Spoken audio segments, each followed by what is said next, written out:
Hello, everybody. Welcome on in. How you doing? How's it going? Hello, Vice. Welcome on in. It's time to finish Dialtown. Ooh, it's gonna be a fucking mess. And I can't wait. Also, yeah, I very often forget to plug my phone in before I start the stream. Oopsies. Yeah, welcome on in. I'm very excited to get this all wrapped up here. It's gonna be a hell of a time. Mabel, hello.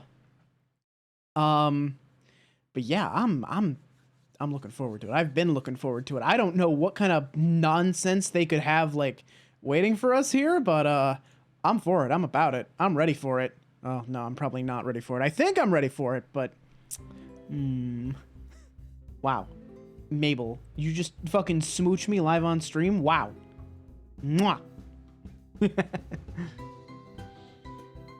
But yeah, let's see. Oh, so, I had a really fun idea. I had a really fun idea for, like, early next week.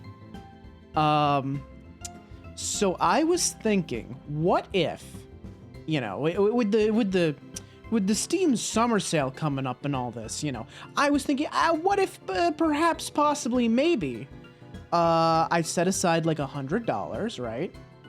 And I started streaming, and I told chat, hey, if you want to tell me what games to spend this $100 on, well, that'd be interesting. Oh, Mabel, thank you so much.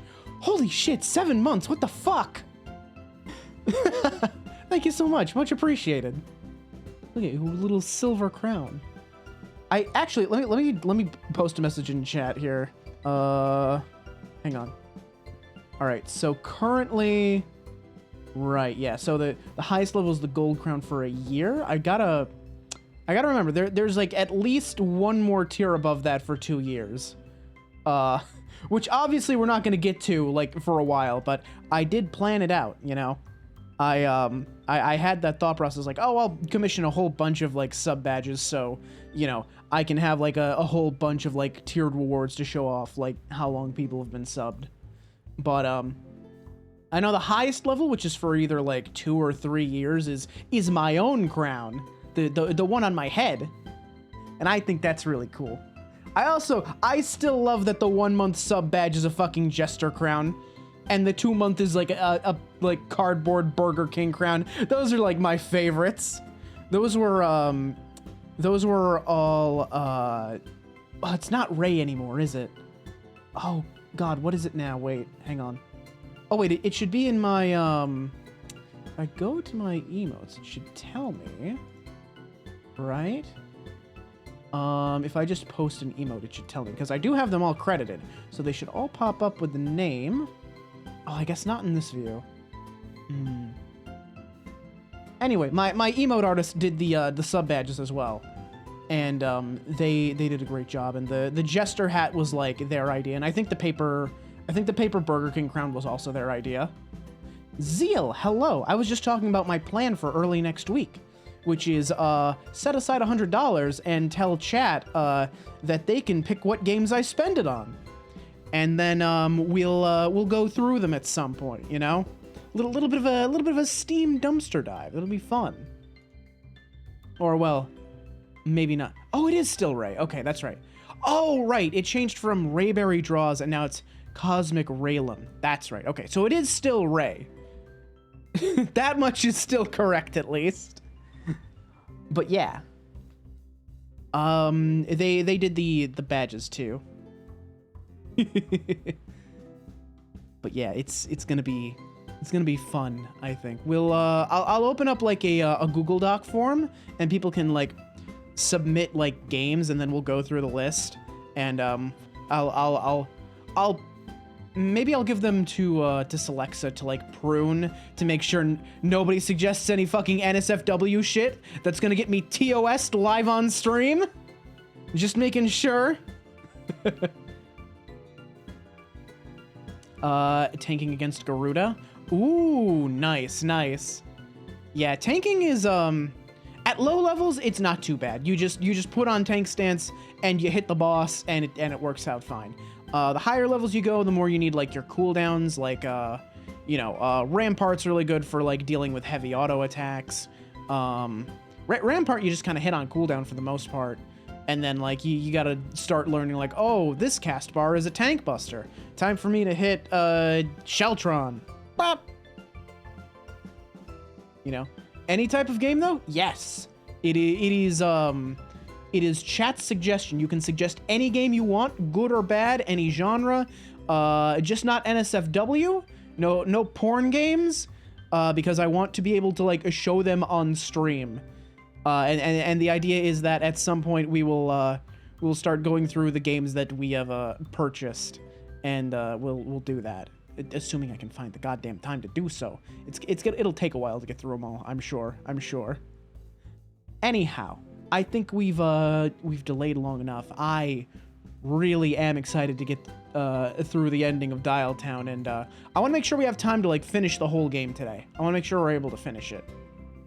No honey pop. No honey pop. Actually, wait, hang on. Let me check something. I did not purchase honey pop, but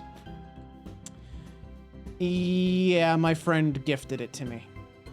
Yeah, I thought I remembered that happening. So I own honey pop. I didn't buy it though. Actually, wait, let me check my email, because I think the gift email from Steam should still be in my email.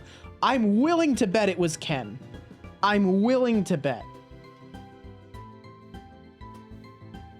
Let's see. Where is it? It should be... you received a gift copy of Honey Pop from Steam. Fucking... oh, no! Wait, no, it wasn't. This was my friend Sulfur. We can gift you hentai games? No, Mabel. I mean, you can. That doesn't mean I'm ever gonna play them. Or if I do, it'll be offline, so you will never know. Anyhow. Again, I have delayed far too long. Let's just get into Dialtown. Yes? Yes, let's do that. Alright. So, fucking, new game. It just says good luck. That terrifies me. I really don't know what to expect from this.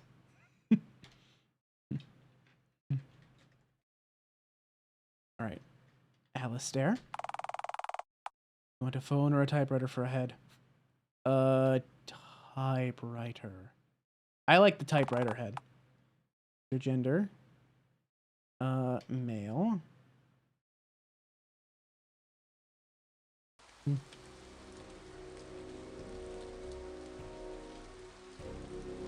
It's the mayor's office. You can tell by the big cat head on top. There she is. Mayor Mingus. Rules for the meeting. No hooting, no hollering, no yeeting, no yachting. Member list. Mingus, mayor. Billy, sigh. Oh, wait, little Billy is here? Fuck. Theodore, yeah. Shooty and Stabby. What's that say? Benny, Hobo. And what's that? I'm thinking like something like asshole, I think it says. Okay. Thank you all for showing up for yet another essential meeting of the Mingling. As I'm sure you're all aware, our humble Council of Concerned Citizens is made up of Dialtown's most powerful and noteworthy residents. Presiding over this meeting is none other than yours truly, the shrewd and devilishly cunning mayor of Dialtown, Ms. Mingus Crown. God, that fucking pose. The shrug with the stupid fucking cat. What's that say? Hey, more like asshole. I heard that. I fucking heard that.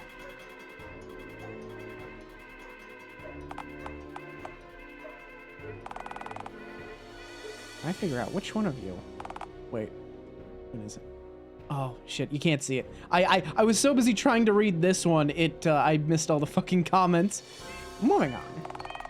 Before we get on to our pressing business, I'll conduct a quick head count.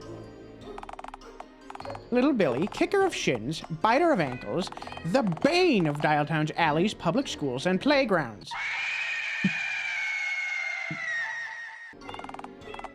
What the fuck was that? Rotary Christ, do you know how sensitive a cat's hearing is? Are you asking if this is the first time I've shrieked directly into a cat's ear? Bit of a stupid question, that. You see, this is why we have to invite you here. You're too dangerous to have in our opposition's hands. Yeah, and it's really swell. Being feared rocks, you know? You think that's news to me? Being feared's half my whole job, you little brat. I'm a Machiavellian little scamp. Who taught you that word? I know I cut education by 50% across the board last year, so it couldn't have been at school. Ah, no matter. Moving on. Theodore Russellmelt, zoo master and allegedly famed explorer, the cager of beasts and jailer of zebras and whatnot. Oh fuck, it's a swan. Oh fuck, it's a swan. Hello, what was it? Fucking Australian. Fucking good day, mate. Hello. No, it's like fucking hello, yes. Bully to the lot of you. Glad to be back. What? And what might that be standing on the table in front of you? It is none other than Cygnus Dialtownus, the noble Dialtown native swan. I can clearly see that's a swan, Theodore. What I meant was, why on earth would you drag a feral pond avian into our meeting? She seems docile enough. Well, is she toilet trained? Why, isn't the whole world a toilet in a way? This town might be, maybe. Again, why the swan, Theodore? Oh, don't tell me it's... Why, for show and tell, of course. Every meeting. Every meeting. Okay, we have a lot to go over, so I'm just gonna move on. Can the swan can stay if you cease talking right now. Roy, yes, bully to that. Fantastic. Openly evil, all of them. Correct. Next up, Shooty and Stabby are sinister representatives from the oh-so-feared Dialtown mob.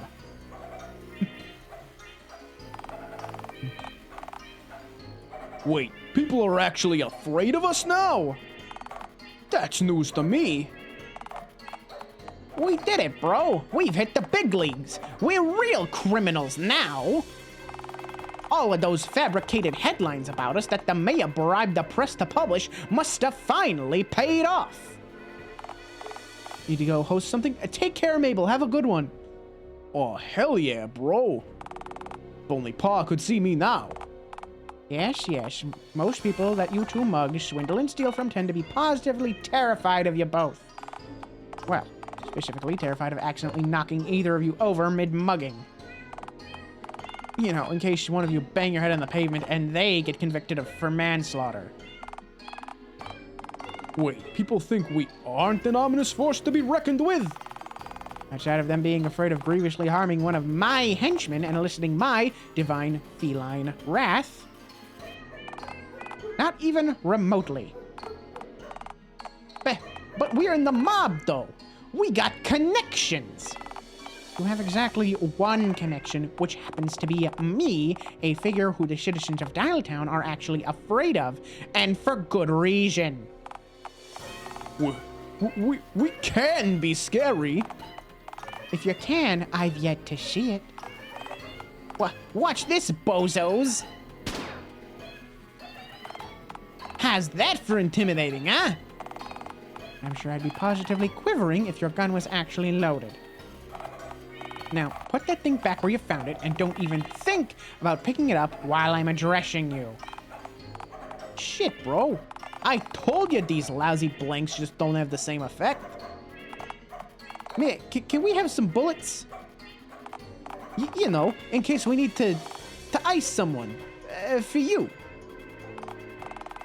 And can I have a government-assigned, sharper stabbing knife? This one's gotten awfully dull from me using it to slice my sandwiches during lunchtime. No, we've been over this. You'll only hurt yourselves if you've given real weapons. Now, moving on. Next member, Abel Brannigan, violator of OSHA regulations and the sole proprietor of the Dialtown Fun Fair, the most recklessly ran fun fair in America. Should he use a knife? Stab you a gun. Correct. Next to Baboon World over in Nevada, anyway. Oof. We haven't met this one before. How do I want to voice this guy? He's got like a little like antique phone head. Oh wait, I got an idea.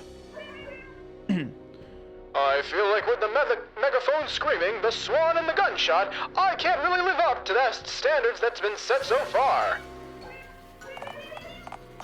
Like what? Am I gonna pull a Ferris wheel out of my ass? I'd be immensely impressed if you could, but a basic introduction will suffice. All right then. Hello all, glad to be back. Theodore, please take the megaphone from the boy. All right, thank you. Moving on. Do I get to finish my... No.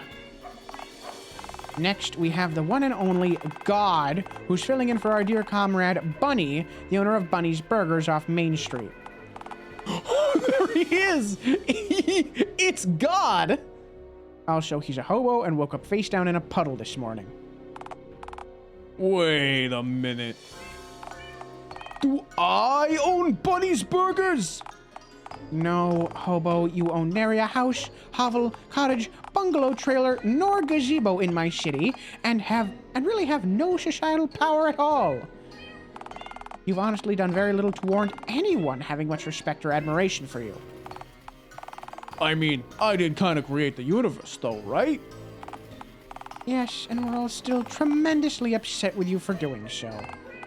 Aw, shucks. So, wait, what am I even doing here, then? Because, as you'll recall, Bunny got flattened by a rogue fortune-telling amusement park cabinet, and we needed someone at short notice. Oh, right. That happened in Randy's story. And believe me, you cannot get more short notice than a man wandering around carrying around a sign saying, "We'll do a cartwheel for dog food." Ah, coolio, coolio. Honestly, sitting in a heated room and talking about politicals and junk. Politics. Yeah, sure, whatever. It's a hell of a lot easier than doing a cartwheel, let me tell you. Yes, I'm sure it... I can't do a cartwheel, actually. My sign was fraudulent. I just wanted the dog food and was hoping someone would pay me before demanding to see the cartwheel. Wait. You created the entire universe, and yet the ability to perform a simple cartwheel eludes you. Simple? Have you ever tried to do one, huh? They're really hard. Shut up. I can't remember if I can do a cartwheel. Wait, no, I can do a cartwheel. Wait, hang on. Check this out. Wait, watch, hang on. We'll go back here. What? Right? Okay? I can do a cartwheel. Hang on. I can do a cartwheel. Hang on. Check this out. Hang on. Is it like, what was the button? Is it this? No, is the shift? Control. Shift and control. Alt, perhaps. No. Oh, there it is. Oh, watch me go. Watch me do a cartwheel. Woo! Look at me go. I can do a cartwheel. See? It's easy. Piss easy, even. It's simple. I'm officially more powerful than God. We all knew this already, though. I'm obviously stronger than God in every possible sense of the word. Anyway, back to this. Oh, I'm a little too far over. Hang on. Thank you, Ice. Thank you. Here, I'll do this for myself. I've earned this. Hang on.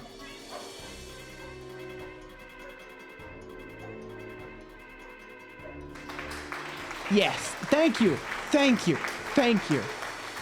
Yes. I am the best. Right then, now that we're all present and accounted for, we can begin. I hereby officially declare this meeting of The Mingling now in session. I hope you all had a relatively pleasant journey here, despite the dismal weather. You summoned a child to a town hall on a school night and expected him to skateboard here in the middle of a thunderstorm.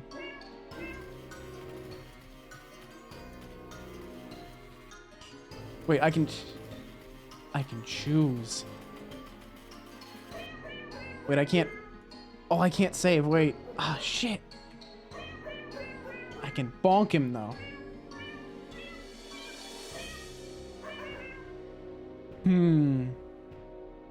I'm gonna hear him out just because I want to give Mingus a fucking headache. It isn't my fault that you decided to spend your mingling meeting taxi allowance on firecrackers and licorice-flavored meth. Yeah, but... You know, that is a bully point indeed. No, fuck you, Theodore. Shut up. Nobody likes you. No, it isn't. And with that mustachioed outburst appropriately discarded, we can begin.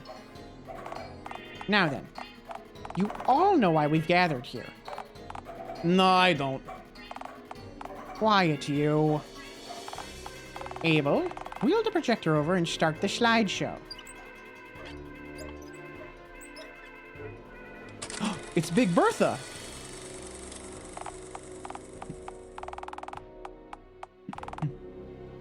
Yes, folks, we're here to discuss none other than the Green Menace.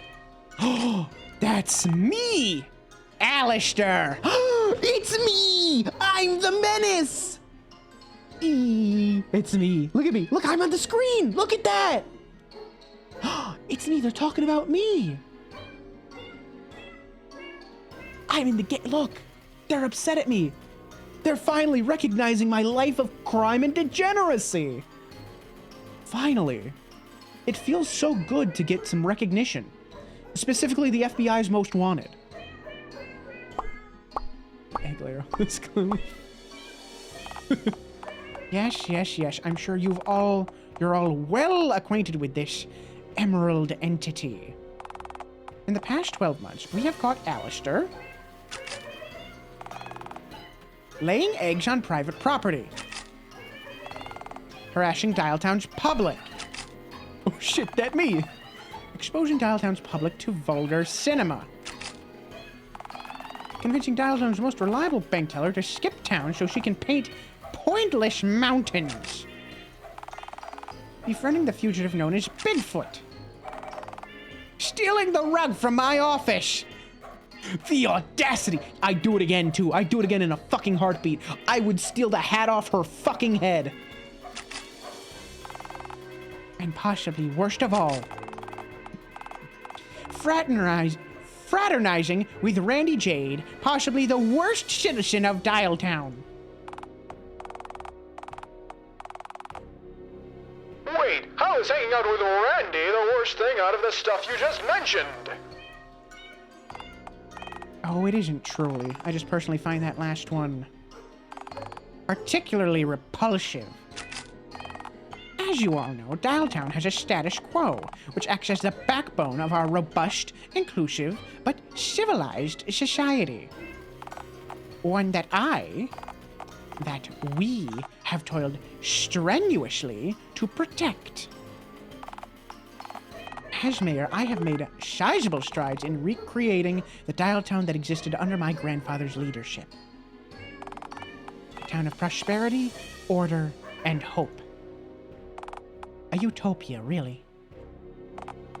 But, as I'm sure you know, when one attempts to compare the Dialtown of my grandfather's time to the Dialtown of today, you inevitably run into a discrepancy. A green discrepancy. Simply put, Alistair isn't just a threat to our society, but a threat to normality itself. He is the final hurdle in recreating the Dialtown that existed in 1966.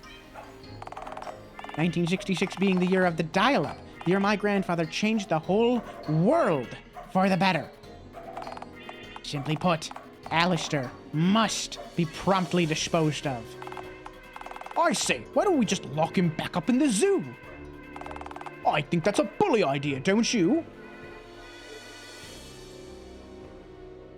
No. So what? Letting him escape from your zoo once wasn't enough? I don't trust you to contain Alistair. Dismissed. Alright, let's take the idea of prolonged captivity entirely out of the question then. I say we just bonk him over the head with a shovel. You know, bury him out in the woods. A quick wham bam, thank you ma'am, and he's out of our hands for good. Right, until a wild boar unburies him and suddenly he's tamed a boar. We can't contain a mountless Alistair. What hopes do we have one riding a boar? She's got an excellent point. If I had a tamed boar companion, you would all feel my fucking wrath. I want you to know that. If I was riding a boar, it would be over. I would take over everything. I'd take over Twitch. I'd take over YouTube. I'd take over Twitter. I'd take over Discord. I'd take over fucking SpaceX. I'd go to the fucking moon and I'd take that over too. I'd conquer the fucking world. A single tamed boar is the only thing separating me from not even global, galactic domination. Understand that. Understand that.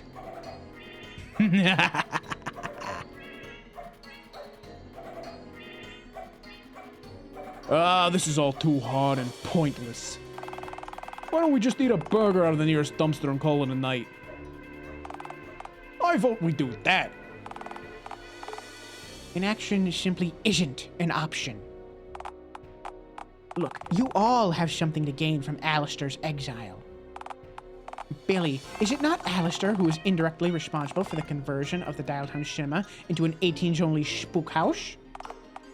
Yeah, cutting me off from my favorite person to torture in the whole city. I can't steal the fucker's fez if I can't get to him, can I?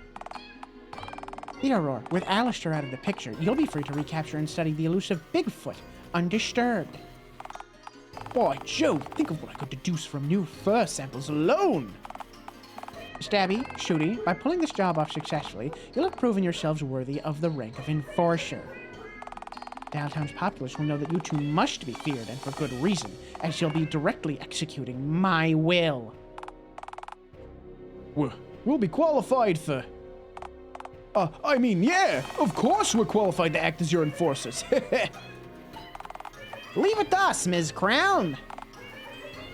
Abel. No more egg shit at your fun fair.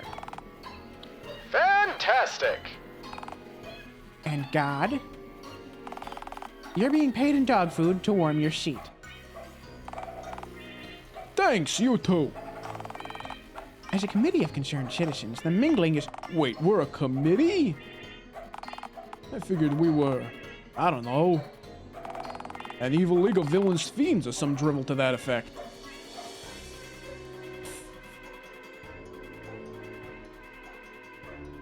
Gaslight God! Gaslight God! And you joined an evil society without complaint? Hey, free dog food.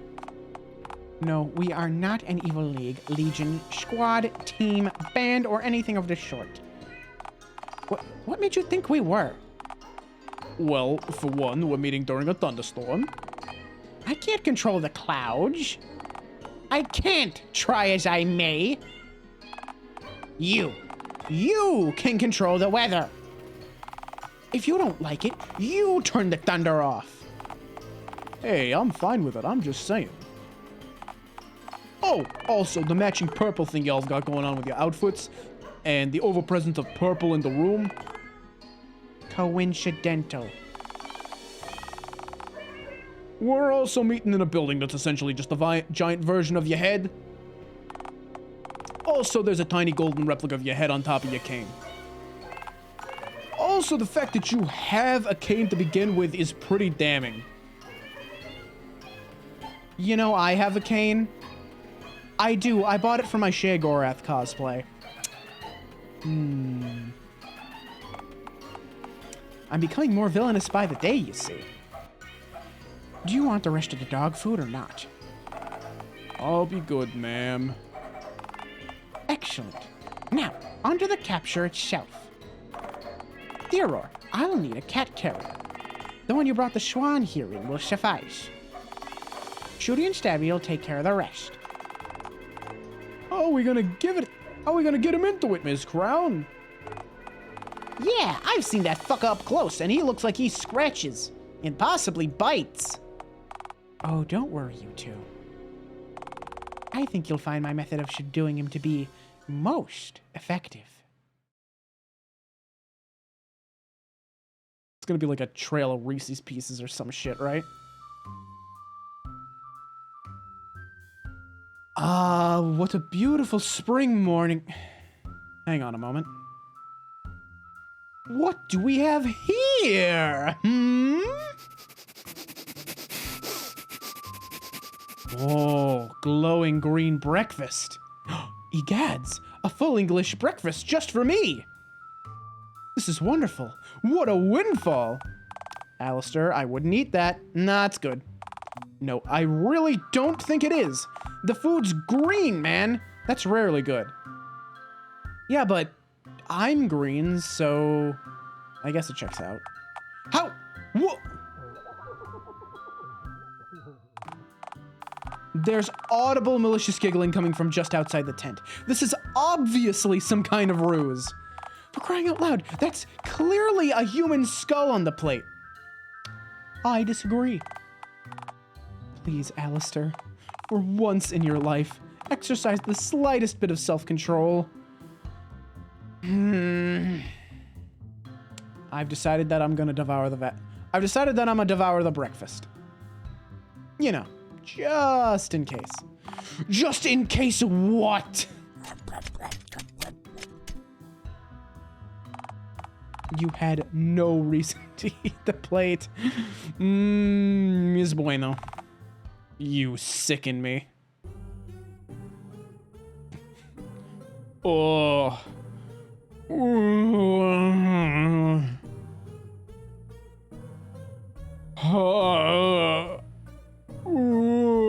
Me gut. Oh. Alistair? No es bueno.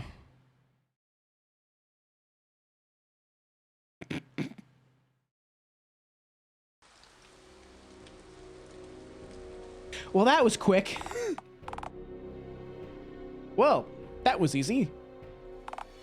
Yeah, honestly. I'd have probably just getting him to bend into shape that'd fit in the carrier. We're not dealing with an extraordinarily crafty opponent, gentlemen. I would have been immensely concerned if you two had managed to somehow screw literally any part of that up. So, you two get to live for another day. The precious gift of life, bro! Hell yeah! Rayla Moonbeam, welcome to the hideout. Thanks so much for the follow. Welcome on in. There's some M&Ms on the coffee table. Feel free to help yourself. I've mixed them with Skittles because I think it's funny. Hope you're having a good night. Welcome on in. Hey, if you're both so happy to be alive, this guy's responsible for that and he could really use some change. Come on, brother. Surely you can spare just one lousy dime. Miss Crown, do we really need this bozo here? What's my official title, Mayor? Sheet warmer. Technically, he's doing exactly what I hired him for. What matters is that Alistair happily took our insultingly conspicuous bait. And I still can't believe he did, as gullible as the fucker may be. The eggs were bright green. Well, stubby one, his eggs actually happen to be bright green. I'm actually unsure if he knows that they're not meant to be that color. But he must at least notice the peculiarity of the green bacon or tomato, right? Maybe he's blind, like a mole? This could bode well for us. What I don't get is why we couldn't have gone for something more visually subtle. Yeah, let's hear him out. If you ever do another birthday party, I'll mix M&Ms and Skittles in a bowl for sure. Or if you feel like being really evil, get one of those like Bean Boozled things where it's like half good jelly beans and half like rancid jelly beans, and mix those in a bowl. And don't tell anyone that it's Bean Boozled.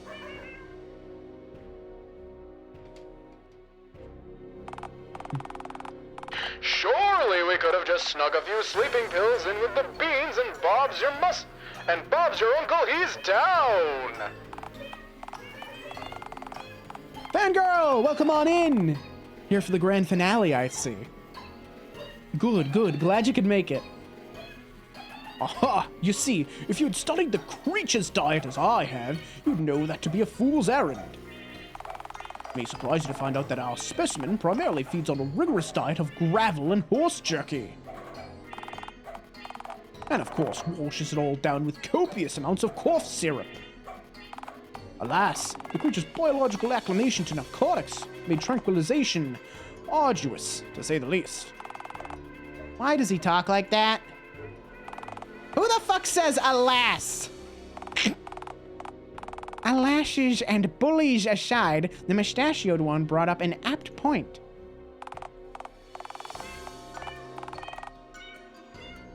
I've never tried Bean Boozled at all. That would be truly evil? Yes. Yes, it would. Which is why I encourage you to do it. Do it. Spread the evil. Wait, no. Spread the evil. There we go. The dead eyes are for when I'm dead inside. I had to be certain that our dismal meal would reliably incapacitate the green one. Lest he wake up mid-transport, escape, and scurry under a parked car or down a toilet. Slip down a toilet? Really? Abel, I've seen this thing spryly emerge from our treacherous sewers, completely unscathed.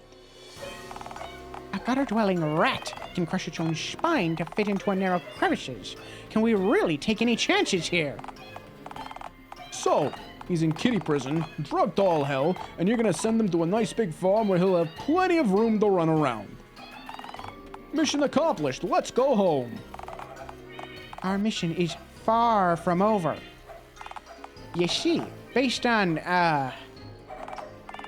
several formal complaints that I've received from one of Abel's former employees. Why won't you help? Ah! It's Ticket Jerry! Former employee, it has to be Ticket Jerry. My nemesis. The one that inspired all this. Ticket Jerry! He must pay. Maybe he's the final boss. We can deduce that Alistair is a batshit crazy and will simply not take the hint. I'll Ticket Jerry's snitch head ass. Goddamn right. Fuck Jerry. Has there ever been a good, like, character named Jerry? I mean, think about it. Ticket Jerry, Jerry from Undertale, who everybody hates, Jerry from Rick and Morty, a spineless loser, Jerry from Seinfeld, kind of an asshole, Jerry Seinfeld in general, kind of an asshole sometimes. I mean, I like the show Seinfeld. I think Seinfeld is funny, but like, then again, I grew up with it. Maybe it's just nostalgia. But I know he's had some real head-ass takes in recent years. Jerry from Tom and Jerry only? Yeah. Yeah, I think that's the only Jerry that really gets a pass. You know, Tom is constantly trying to kill him after all. Then again, isn't Jerry like stealing cheese or some shit? I don't know. I don't know who's the asshole in that relationship. Let's see.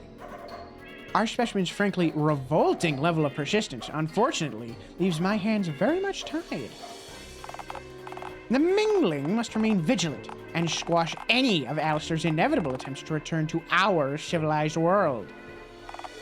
By any means necessary. I'll make you proud, Paw. Just you see.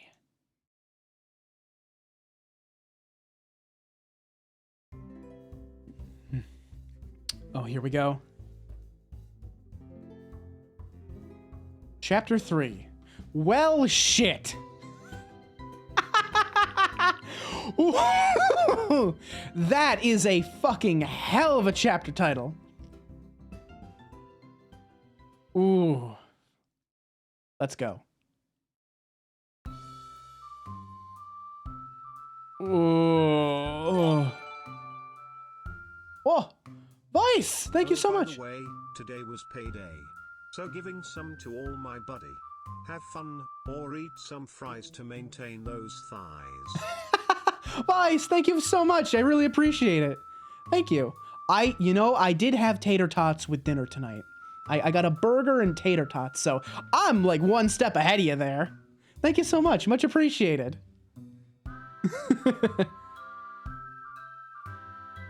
Oh, where am I? Am I dead?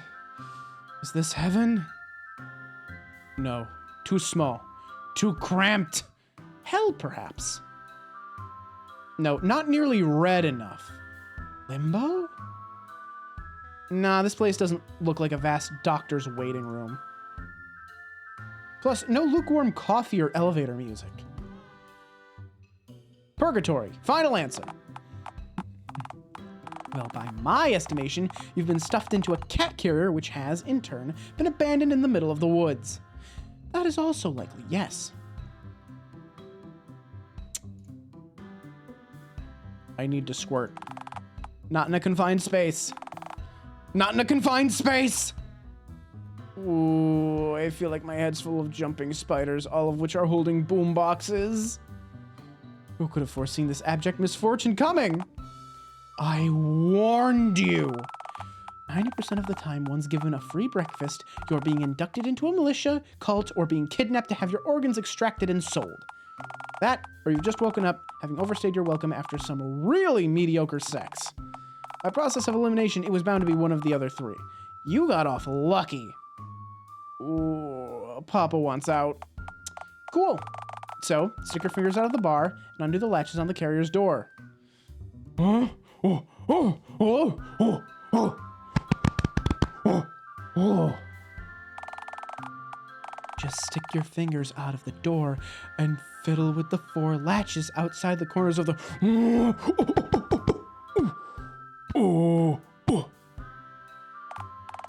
Oh, for the love of... Crafty house cats can figure this out, you know. Just thrash around till the carrier breaks into its constituent pieces then, I guess. Okay.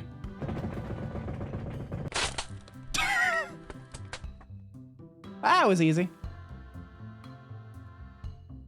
Well, that could have been worse.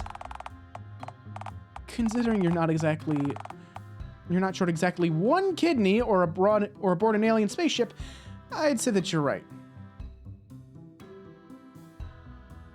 Maybe the cat carrier itself was an alien ship. Somehow, I doubt that. And why is that, Mr. Smarty Pants? What do you know about aliens? Well, I know there clearly weren't any aliens in the cat carrier. Lord, you were a tight enough fit. I very much doubt that even 1 alien could have been crammed in there with you.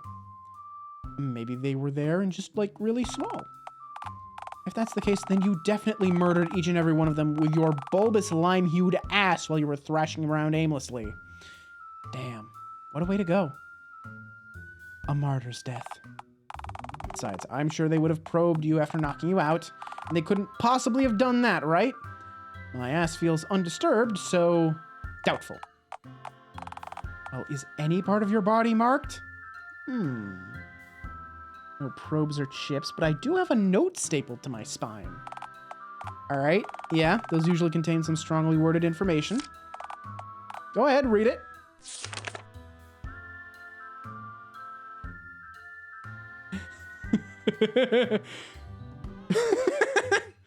Huh. The note seems to say... Ah, shit, that's right, I can't read. I have no clue what this says. Wait. M-I-N-G-U-S. I know that specific combo of hieroglyphics from the mayoral campaign posters. We call those letters, but go on. That's the cat lady. You know, the one with the cane. Politics puss puss. Great job. Never call her that in my presence again. Huh. There's more on the back, too. Shit, I guess I'm not gonna find out why I'm here. Bummer. Alright, may I make a worthwhile suggestion? Wander out into the woods and keep walking till you drop dead. Okay, yeah, that seems to be my best move right now. Said, hit the road, Jack. Don't you come back no more, no more, no more, no more. Hit the road, Jack. And don't you come back no more. Oh, woe is me. Oh, woe is me. Ah, fuck. I am wandering through these desolate trees all alone. I am a lost little creature, left alone to die in the snow. It isn't snowing. Ah, fuck. Ah. Please cease the weeping and wanting. No. No, I shan't. Please, you'll wear yourself out and fall unconscious. Okay, never mind. Feel free to hasten the inevitable. Actually, if you want to really speed things up, then you should jog on the spot while you're screaming. Use up the last bit of juice in that iguana-hued husk of a body. Okay. Oh, woe is me. Ah, fuck!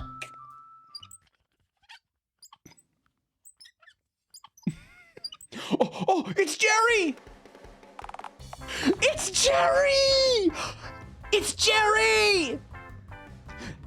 Alistair, is that Ticket Jerry? My truest friend and greatest ally! That's not... Okay, sure, alright. What are you doing out here? Oh, I'm just on my way back to my pasture. Pastured? Pasture. I'm a shepherd now, remember? Ticket Jerry is dead then. You are now Sheep Jerry. Do I get a say in this? What a ridiculous question. By the way, about that sheep thing, is this a new development or... Are you seriously asking? His name already changed. This is like the time they changed Vaille's name to Mid-Boss. You got me this job after getting me fired from working the ticket booth at the fun fair. Oh yeah, good ending of Randy's route, right? What on earth are you talking about, you sad little man? Ah, it matters not. Sheep Jerry, it's so good to see you. Yeah, right. So to reflect your own question back at you. What are you doing out here? Did my wife send you? For the last time, we've been over this. If I can't bring the sheep home with me, she can't bring our marital issues out to the baa pasture. First of all, your baa pasture? Just call it the basture. The next thing you say doesn't engage me. I will try to leave, and should you attempt to stop me, I will become violent.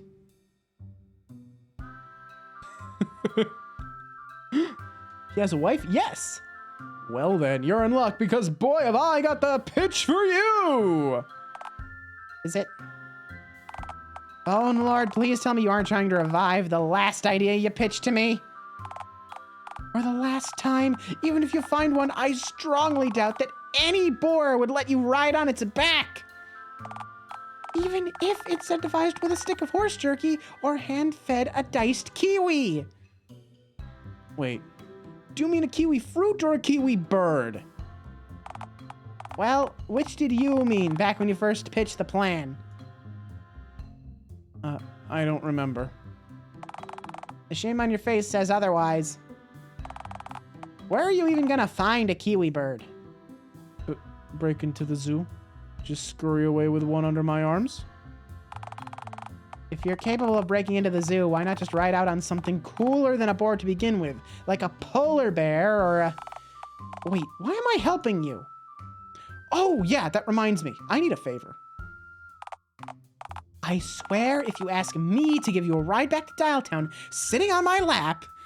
No, You see, I got drugged and then I woke up in the woods trapped in a cat carrier. Okay, I'm sure this sort of thing is a regular occurrence for you. So what's the issue then? I need you to read this note for me. I found it stapled to my spine after I busted out of the cat carrier. I'm sorry, stapled to your spine? Oh, Lord, I can't tell if this was meant to be intentionally cruel or if this was simply a display of baffling incompetence. Oh, must have been the mob. Definitely the Dialtown mob's handiwork. This very particular kind of befuddlement is practically their signature. So, the note? Oh, sure, I'll read it for you. Oh, God. Fangirl, no! No, please, God. Will your flock over in the pasture be fine while you read it to me? Are you trying to talk me out of the favor that I just agreed to do for you? Oh, right. Sorry. Nah, I'm sure they'll be fine. After all, how much chaos could a few unattended sheep possibly cause in the few measly minutes that I've spent here chatting with you?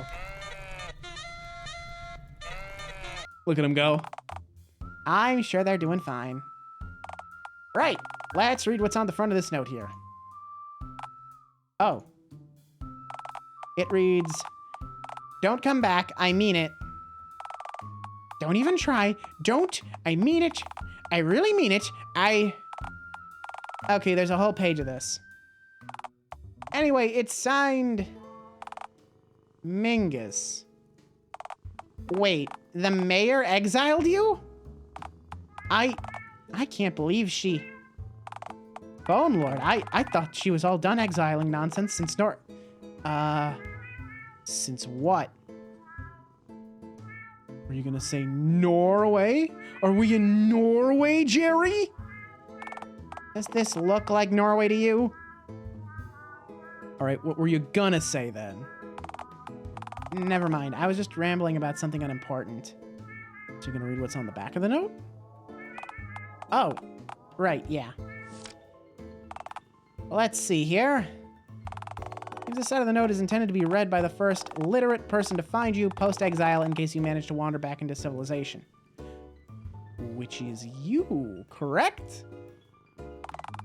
Presuming you went straight here after escaping the cat carrier you woke up in and didn't, say, get coaxed into eating dog food from the palm of a wandering stranger.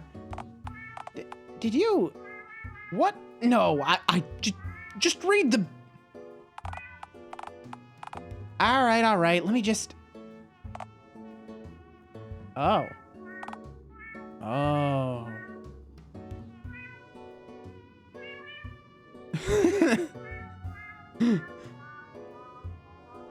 Ooh, does it say why Mingus kicked me out of town? Yeah, it does, but... Alistair, I don't think I should... I might simply be happier not hearing this. Jerry, what does it say? I need to know, Jerry. All right, then. To whom it may concern, Alas, you have just encountered the heinous Alistair, a vile and wretched creature. Strong start. In all my years as mayor... Wait, we have a tail? What the fuck? Look at that. We got a fucking fat alligator tail. Hell yeah. Fat tail, fat tail, fat tail. Fuck, man. Look at those hips. We got... Bro, we got femboy hips in this drawing. Nice. I mean, well, I already had them, but, you know. To have them in game as well, that's pretty cool. I'm digging it.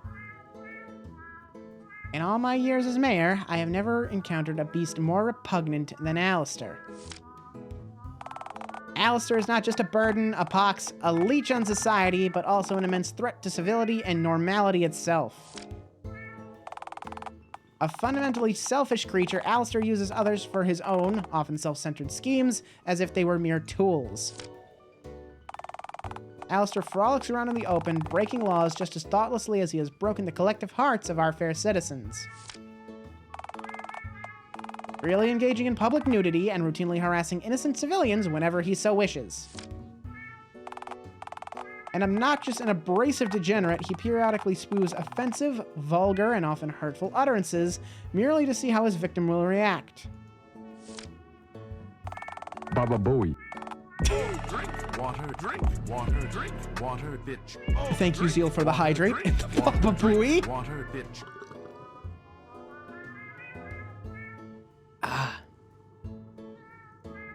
Still remember the first time you saw your hips? I was like, then, whoa. Yeah, that was a very large sensor. Alistair is incapable of listening to any advice or direction, no matter how detrimental the consequences of not doing so are to himself and others.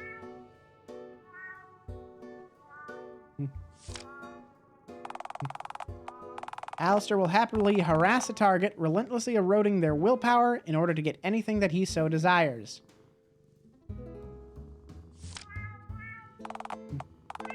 And of course, the gangrenous cryptid in question is reckless and will mortally endanger both himself and innocent bystanders without a second thought.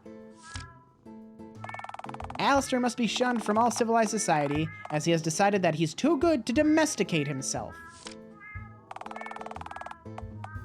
Or, as we who contribute to civilized society call it, treating others with basic courtesy and respect.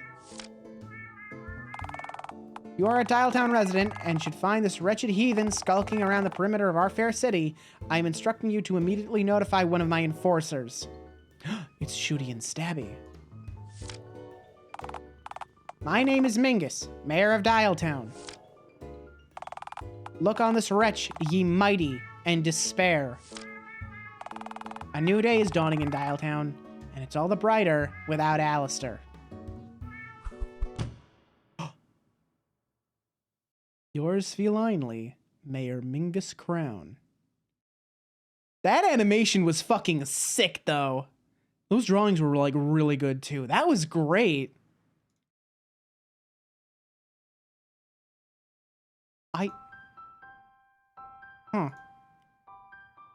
That's... Huh. It's... None of that is true, right? Did I deserve this? Well, I don't... well... Oh, Lord, all my life I've been told that I'm a monster. I thought those people just wanted to be hurtful because I was different. I had no idea that I really was a monster. Jerry, I'm sorry. No. No, this isn't right, damn it. This waste of paper isn't fit to wipe my ass. What? Alistair, this note is bullshit. It's not reality. It's a manipulative, dishonest hit piece, one that Mingus is hoping will deter you from returning. Don't give her the satisfaction. But, I mean, the note's right about me. This is who I am. Look, Alistair, I'm not going to pretend that you aren't sometimes extraordinarily selfish, reckless, vulgar, nor abrasive. Thank you? Shorty went off. Hell yeah, he did. But there's two monstrous falsehoods here, each of which makes this note completely refute itself. What falsehoods? First of all, as much as it pains me to admit it, given how much effort I put into deterring you from lollygagging around my former place of work, the fact that you refuse to give up is sometimes a positive attribute. But the note says I harassed you. Alistair, you got me the job I'm currently working right now. I owe the Baw pasture to you. 1. Pasture. 2. Really? You don't know how much happier I am with this life. You didn't have to do any of this. But you did. You think the mayor has ever cared for my plight? That of the common man? I sent stacks of petitions urging the mayor to deal with your continued attempts to lay eggs in the funfair grounds. And she only acted after I left town when it suited her schedule. Mingus and her posse are only out for themselves. Her inner circle is made up solely of loons, bureaucrats, and thugs, all high on their own power. They want you to believe that you're alone, but you're not. Have I really made the world a better place? Well, you've certainly made mine better. My marriage is stronger, and the smogless air is doing wonders for my, Alsatian's eczema. Also, dealing with sheep is pretty chill compared to dealing with my old boss. Because of you, Randy Jade has a home, a better job, and ample time to recover from his swan-related injuries. Because of you, Karen Dunn is a state-renowned painter and doing what she was born to do. Because of you, Oliver Swift gets to sleep soundly at night knowing that Mr. Dickens' dream lives on through their horror attraction. Because of you, Bigfoot is content with himself and has felt human love. Or rather, the love of a whatever you are. All 5 of us are so much better off for having met you. And we'll stand with you. You've cared for 5 misfits that you didn't even know more than a month ago to an extent that nobody else ever has. So, I suppose I owe you thanks for that. Sheep Jerry. I don't know what to say. Thank you. Wait, what was that other thing? Wait, what was the other thing? The other what? Note, you said the note had 2 glaring issues. What's the other? Oh, right. You aren't the first person that Mingus has exiled from Dialtown, you know. There was another. Someone else was exiled for their tomfoolery? Like me? Bro. Hang on, I just gotta... Ooh. This track? This music? This track right fucking now? Ooh, it's good. Ooh, I really like this track. Holy shit. Also, yeah, fuck politicians. Cut all ties with MC. Yeah, fuck Mingus. Was it a clown? What? No! Clowns don't exist. A month ago, you were sure Bigfoot didn't exist. Don't do this to me, Alistair. I just gave you an inspiring pep talk. Don't give me clown dreams again. Sorry. Look, that note says you're a danger to normality itself, but really, there's no such thing as true normality, nor abnormality. Normality is just an illusion, a concept that changes to fit wherever, and perhaps whenever, you happen to be. It's what people accept as the norm in a certain place in a certain time. Because of that, what's considered normal changes. Hundreds of years ago, it was normal to burn suspected witches, normal to declare a world war over Serbian tomfoolery, and normal to, well, to not have a phone for a head. You mean before the dial-up? Before everybody got object heads. Everyone except one. Wait, what? I can't tell you exactly how it all happened. I don't know the guy. Never met him. But He's the last human left without an altered head, to my knowledge. His head is made of flesh, not metallic pieces within a plastic shell. My head is made of flesh, in fairness. No. Stitches. He's a normie. Like I said, he's from another place, another time. Mingus exiled him from Dialtown for his abnormality. Said he conflicted with her vision for Dialtown, whatever the hell that means. But where he came from, he was normal, and we would have been abnormal. Like you, he got a bum deal. Where is he right now?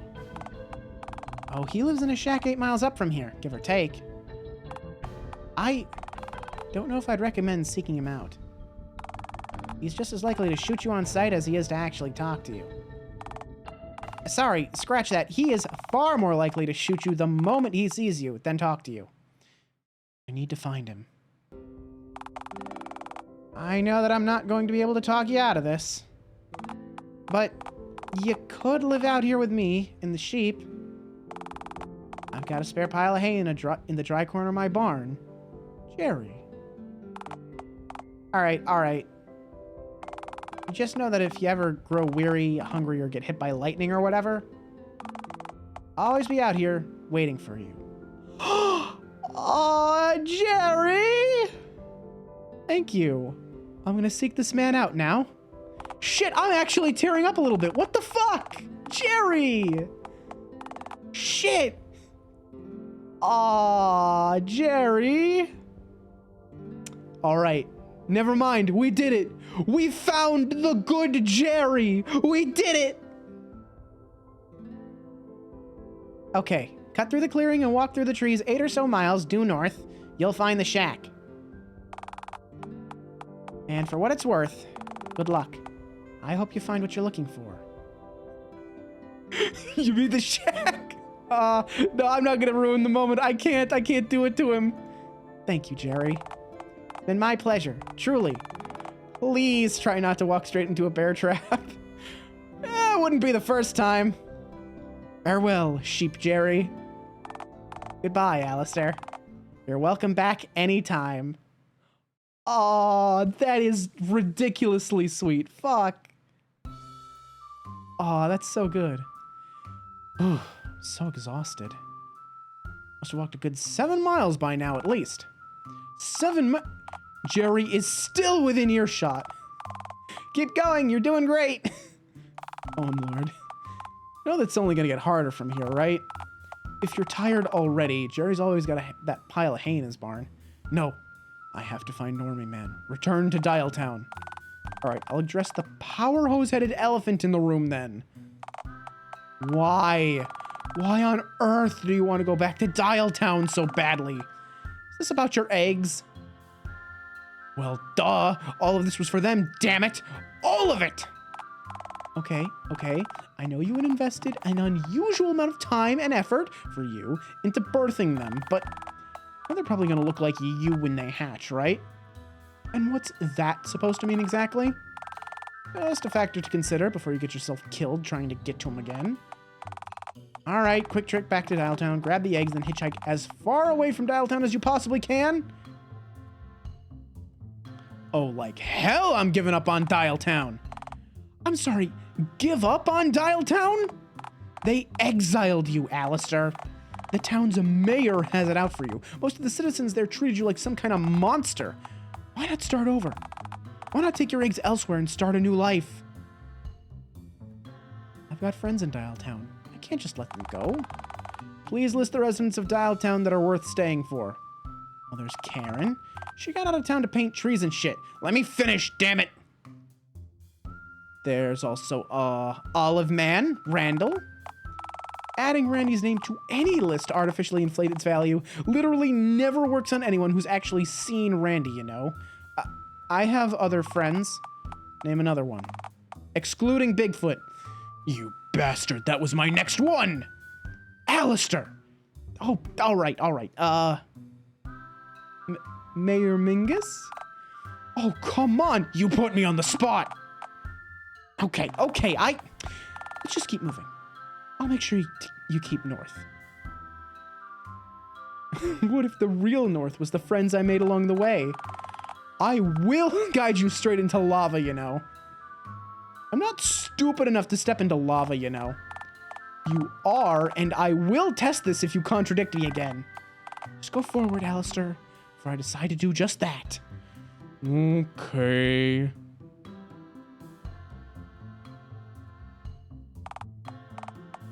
Oh. I shoot on sight. I mean it. Stay away. Stop. Many eyes always watching. Don't drink the water. You think this is the place? Well, let's see. It's a shack. We've traveled roughly 8 miles north, and... Oh, right, the most important thing. Jerry mentioned that the dude was more likely to shoot you on sight than actually speak to you. This most certainly looks like the home of someone who would do just that. Looks fine to me. This place looks fine to you, huh? Yeah. Yeah, right. Hello? The deranged graffiti? Hey, we all write down things so we don't forget them later on. Are you kidding me? Don't drink the water? Maybe the allure of the dude's toilet water is just too much for the poor guy. I know, I sometimes need to be reminded not to drink it. Even when I reminded you not to, you still drink it. Added flavor. Many eyes always watching. Eerie. Owls. This guy's clearly unhinged and quite possibly feral. Let's bounce. Hey, I'm feral. It's not such a bad life. You're stranded in the woods because you got exiled for not being housebroken. All right. Yeah. Regardless, I am now approaching the shack. I kill salesman. Is that Mingus? I think that's Mingus. Should I knock on the door? Try opening it first. Check if it's locked. Door didn't open. That leads me to believe this door is indeed locked. Actually, perhaps that's for the best. Jerry stated pretty clearly that this noob might totally shoot your noggin clean off. Probably be best not to break into his house and startle him. The real love is the Jerry's we made along the way? True. It's just a hillbilly? Quite possibly. Could throw a brick through his window. What happened the last time you tried that? Oh, I went to prison for a short spell. Wait, if I did that again, the cops might drag me back to Dialtown. Yeah, but you'd be in prison. But I would be back in Dialtown. Yeah, and behind bars. I will consider my options. Scratch that. Prison food tends to be jerkulous. I'm gonna just knock. Phenomenal.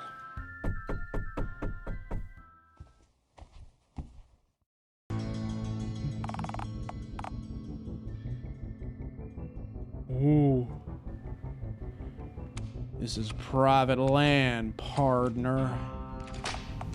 So, I suggest you leave before I decide to do what I usually do to trespassers. You don't understand. I'm here to deliver a pizza. Lie? Honestly, just plain pathetic. You mean inviting them in for a cup of coffee? If by a cup of coffee you mean a lead slug fired straight into your head, then sure. I'm still unsure if... Am I being offered a cup of coffee? To be clear, I'm threatening to shoot you. With a shot of cappuccino? With a shot of a shotgun.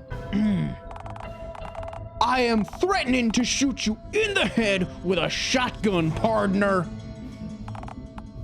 Actually, nah, forget that. Slugs don't grow on trees. You just grab a snail, take a shell off. That's like a slug. Honestly, I just put a 44 in you if we're being realistic. More economical that way. Is that a... It's not coffee. It's a bullet. I am not offering you coffee. You're a pretty lousy host then. Lord, give me strength. Look, partner, I'm not normally the kind and merciful type, but I can tell you ain't all there. And most importantly, you definitely ain't a threat to me or my homestead. Just go. But we need to talk. Mayor Mingus exiled me too, from Dialtown. Bet he a dilf? Ooh, maybe. I'm a freak, just like you. Just like. We ain't the same, partner. You don't have an inkling of what I've been through. I don't want you here. You understand? Papa wants in. Why in tarnation would you assume that speaking like an ingrate would make me want to let you into my home? Hang on. Better save here. Want in. I'm not gonna warn you again. Just go. I'm not moving till you let me in. My door's deadbolted and I've got enough supplies to last me 6 winters in here. If you want to wait, you'll have to wait an awful long time, partner. So be it. I had gotten his voice to sound like Hank Hill. You know, that's not bad. I like that a little bit. Wait. Let me go back. Let me test that real quick. Hang on. Hold on. If by a cup of coffee you mean a lead slug fired straight into your head, then sure. To be clear, I'm threatening to shoot you with the shot of a shotgun. I am threatening to shoot you in the head with a shotgun, partner. Actually, nah, forget that. Slugs don't grow on trees. More economical that way. It's not coffee. It's a bullet. I am not offering you coffee. That's not bad. Okay, look, I'm gonna stick with the intimidating cowboy right now. I'm gonna stick with like gruff like engineer from TF2 for right now. But if he opens the door and he looks like a fucking nerd, I'm going for Hank Hill. All right, we got a deal there.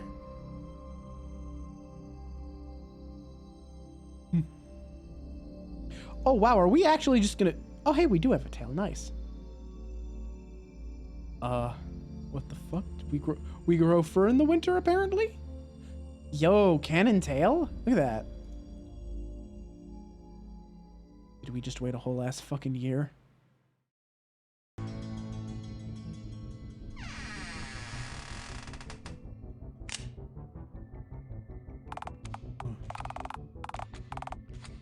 Well, what in tarnation could you possibly want from me?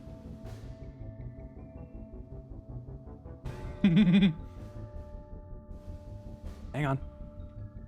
Boo!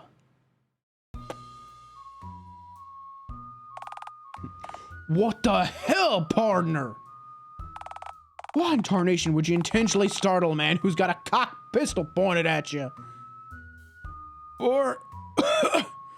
for the banter.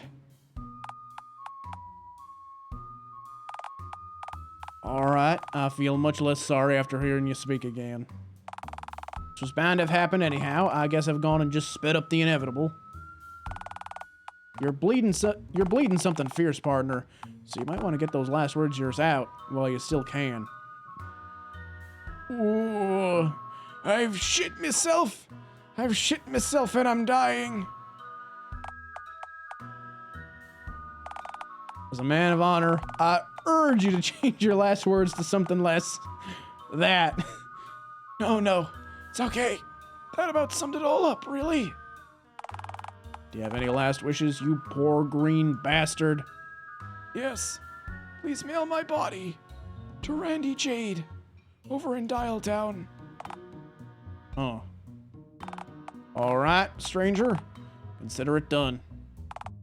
Is he, kin of yours? Oh no, nothing like that. I just give anything to see the look on his face when he opens the package with a dead me inside.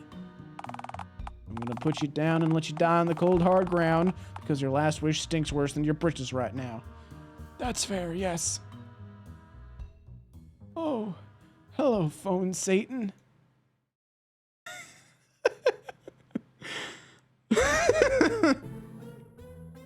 Oh no, oh fuck. The ending where you get shot by a deranged cowboy and are subsequently mailed to Randy. Not wearing breeches. That's a good point. He's not wearing breeches, is he? Oh, he did it all right. Hi. You know, partner, I get the feeling you're like a leech. Oh, you're calling me a you're calling me a parasite, like Mayor Mingus did. Nah, that ain't what I meant. What I meant was, I'm getting the notion you're just gonna cling to me and won't fall off till you suck my patience dry. If you let me in, I can suck something else dry. You ain't deaf, right? You surely must have heard my pistol cock behind this here door. I'm sure that wasn't the only cock. I will shoot you dead, partner. Then why haven't you yet? Ammo's expensive. You know what? Best I just cut my losses, save myself a perfectly good bullet, and let you mosey on in. Step inside and be quick about it. Let's go. We'll get this chat of ours over with right quick.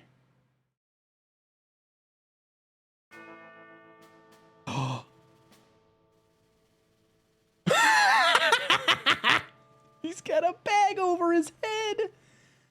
His little angry face on it. Fucking.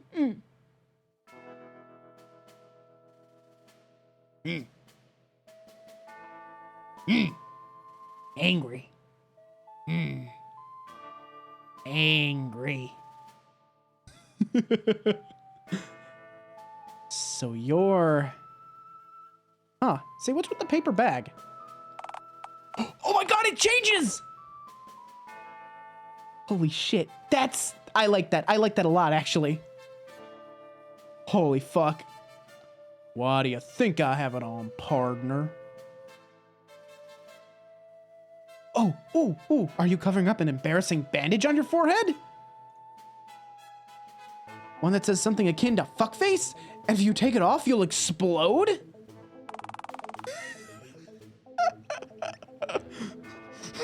What in tarnation are you gibbering on about? Is this sort of thing what they're teaching kids in school nowadays about folks like me? It's a real condition. I've met a dude like that. Uh-huh.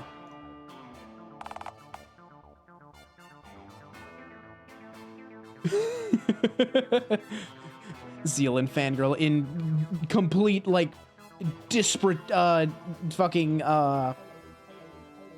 conflict right now. Is he like me? What, a space cowboy? I mean, a fellow without an object head.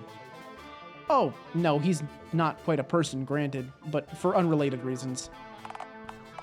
You know, speaking of not quite being a person, I gotta ask. Why does your flesh have the hue of a watermelon, anyhow? Oh, so it's fine to ask me rude questions about my biology, eh? It's my house, partner. Oh, Mingus is on the dartboard. Nice. I'll ask whatever questions I damn well please. All right, let's just get this here conversation over with. What do you actually want? Ask your questions and go. Who are you? I'm Sergeant Norm Allen. What's a sergeant? Means I was in the Air Force and I was pretty good at what I did. I play Ace Combat. Flying, planes and such. Planes? I know you know what an airplane is. I do?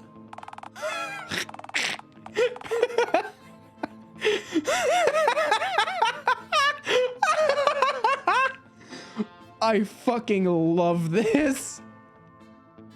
When do we get a VTuber like this? When do we get this VTuber? I want this VTuber. I want the fucking doodle tuber with the fucking like weird faces. Big metal bird roars when you throw lunch meat into its engines. Right, yes, I know what you mean now. Well, I'm ex-Air Force now. I rolled with NASA too for a while, actually. You know, the space folks. They sent you into space? Bone Lord, Mingus really went all out trying to exile you. I wasn't a pariah back then, partner. As a matter of fact, I was decorated. Like a Christmas tree? No, not like a Christmas tree, partner. It means I was valued, celebrated. For your information, the president himself selected me for a mission. Didn't ask, don't care, need to shit. Ooh, which one? President Phonald Ringen? Phone Bill Clinton? Nah, the man who picked me was the greatest visionary in American history. President Callum Crown. Look at that fucking face. Hey, I know that name. Wasn't he, didn't he invent the cotton candy machine or something? Did he? He was the fellow who invented the first phone head. The man who initiated the dial-up. You know, the day the whole world became chock full of phone folks. Right, about that. Why aren't you a phone? I was told that the dial-up got everyone. Right. Well, you see, it sorta did, but... You see, President Crown decided to send me on an immensely vital, hell, an unprecedented expedition. He chose for me to be the first human being to ever enter a wormhole. Tried sending robots and the like in first, but all of them lost signal pretty quickly, as I'm sure you can imagine. I have never seen a robot, and if I did, I would likely hit on it and or shit myself. Sorry, go on. Yeah. We weren't sure if they were getting crushed inside the wormhole, if they were just traveling too far away from us. Anywho, as a patriot, I was beyond honored to have been handpicked by President Crown for the mission. They sent me up in one of our state-of-the-art crafts. I piloted her through, and well, I just came right back out the same way I came in, seemingly. Nothing that weird, I suppose. Except I could see every single one of the robots that we'd previously sent through floating around inside the hole now. Kinda spooked me, you know, since I didn't see a single one of them outside the hole before I went in. Either way, undeterred, I made my way back to Earth. Boy, did I get a shock when I landed and re-emerged from my vessel. You ever seen that one movie where the astronaut returns to Earth? There's monkeys everywhere. Then he sees the Statue of Liberty on the beach and freaks out because he's been in New York for the whole time. And New York sucks! Hey! Fuck you! Fuck you! Fuck you! Fuck you! Fuck you! Fuck you! What you fucking say about New York, I will fucking kill you. I will take a fucking bullet off your goddamn bandolier and jam it up your fucking nose. I'll fucking jam it into your goddamn brain, you little fucking shit. Sorry, I lost control of myself there. I will compose myself. Even though he doesn't deserve it, I will compose myself. All them yuppies and city slickers. I'm pretty sure that isn't why that dude was upset. But fuck, I don't know enough about monkeys to contradict you. Long story short, I time traveled. The wormhole warped the fabric of time as well as space, it'd seem. In an instant, I warped from the summer of '66 to the 2020s. Ooh, God told me about why wormholes do that. He said they're where he put a cigar out on the fabric of space-time. I had to leave my wife, my whole life behind to investigate a cigar burn in outer... God damn it! His fault, man. Take it up with him. You know what? I very well might. Anyhow, by time traveling past the day the dial-up occurred, well, I ended up being the one guy on Earth to get left behind. The one normie left. Well, except I heard something happened with the clowns. Right, they marched on DC and all got gunned down by the new gun-headed riot police. Tragic. And hilarious. My God, you could hear the comical honks for miles. Time-traveling space cowboy. Literally a space cowboy. That's great. I love that. Uh-huh. I remember when clowns were everywhere, you know. Do you miss them? Oh gosh, Lord, no. Nobody wanted those bulbous-nosed freaks around. There was no demand for clowns. None. Uh-huh. Right. Hang on. You, hang on. Give me a moment, will you? Give me just a moment. Hang on. I want to keep this line on screen. I'm just keeping this line on screen real quick. Hang on. Let's see. Save image. We'll put this in downloads. Right. Yeah. No demand for clowns, huh? Let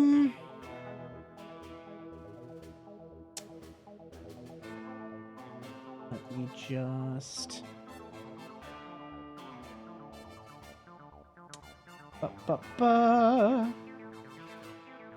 This takes a minute. Don't worry about me. Right. Yeah.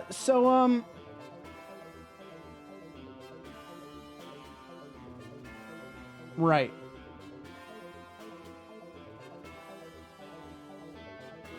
Yeah. Mm-hmm.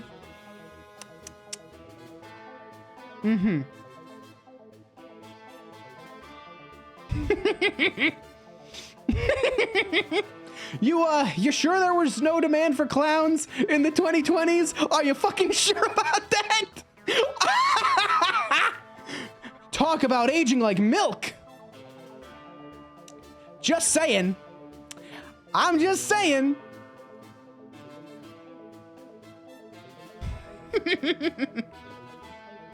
Yeah, man. Clussy got everyone, man. Clussy got everyone down bad.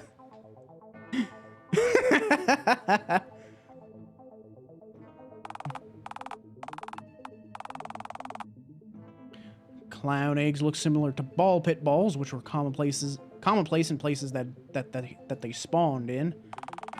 Not saying I believe in evolution per se, but it most certainly was an evolutionary adaptation. Right, thank you. So, I guess it's just me left now. The last normie. Well, I got exiled from Dialtown in the first place, you know? Didn't want to conform and get my head replaced against my will, all for the sake of fitting in. Ooh, that's why I got kicked out of town! For threatening normality itself. Oh, gimme a break. They used that same asinine line on you, too? Let me tell you something. There ain't nothing normal about Dialtown. There certainly ain't nothing normal about the mayor of that backwater slum. She has this idea that by putting these plans of hers into motion, she's somehow recreating the Dialtown that Callum Crown presided over. I spent time in Dialtown before they launched me into space, you know. I actually saw the Dialtown that existed back then, unlike her. I personally knew her grandfather before She's an ignorant hypocrite not fit to hold any office, let alone run an entire town. Mingus is certainly something, all right. You ever seen her up close? Got a cat head. A fleshy cat head pre-dial-up era. The kind from my time. You know why she got that engineered, right? Because her grandpappy, President Callum Crown, had a cat just like how she looks now. She's trying to morph into his old cat. That's terrifying. But why? Sure as hell beats me. I don't know why anyone would want to look like she does. Somehow, she gets elected into public office time and time again looking like that. They're happy to kick me to the curb, yet their leader is the very definition of abnormality. She's a hypocrite. They all are in that damn dump. Dialtown's a town of bigoted hicks. Anyone in that godforsaken town's guilty by association. Oh, not everyone in Dialtown is that bad. Norm gives sexist vibes. You don't like girl bosses? That's a very real possibility. He doesn't like this particular girl boss, at least. Or he just doesn't like cats. Excuse me? They threw you out to the curb too, didn't they? Mayor's a prudish puss, fine. But I have friends back in Dialtown too. I guarantee you, anyone in that town would sell you to the river without a second thought. And if you can't see that, then you're just as blind as they all are. Now, as far as I'm concerned, I've answered all your questions. I think you've imposed on me and taken advantage of my hospitality for long enough. You should leave.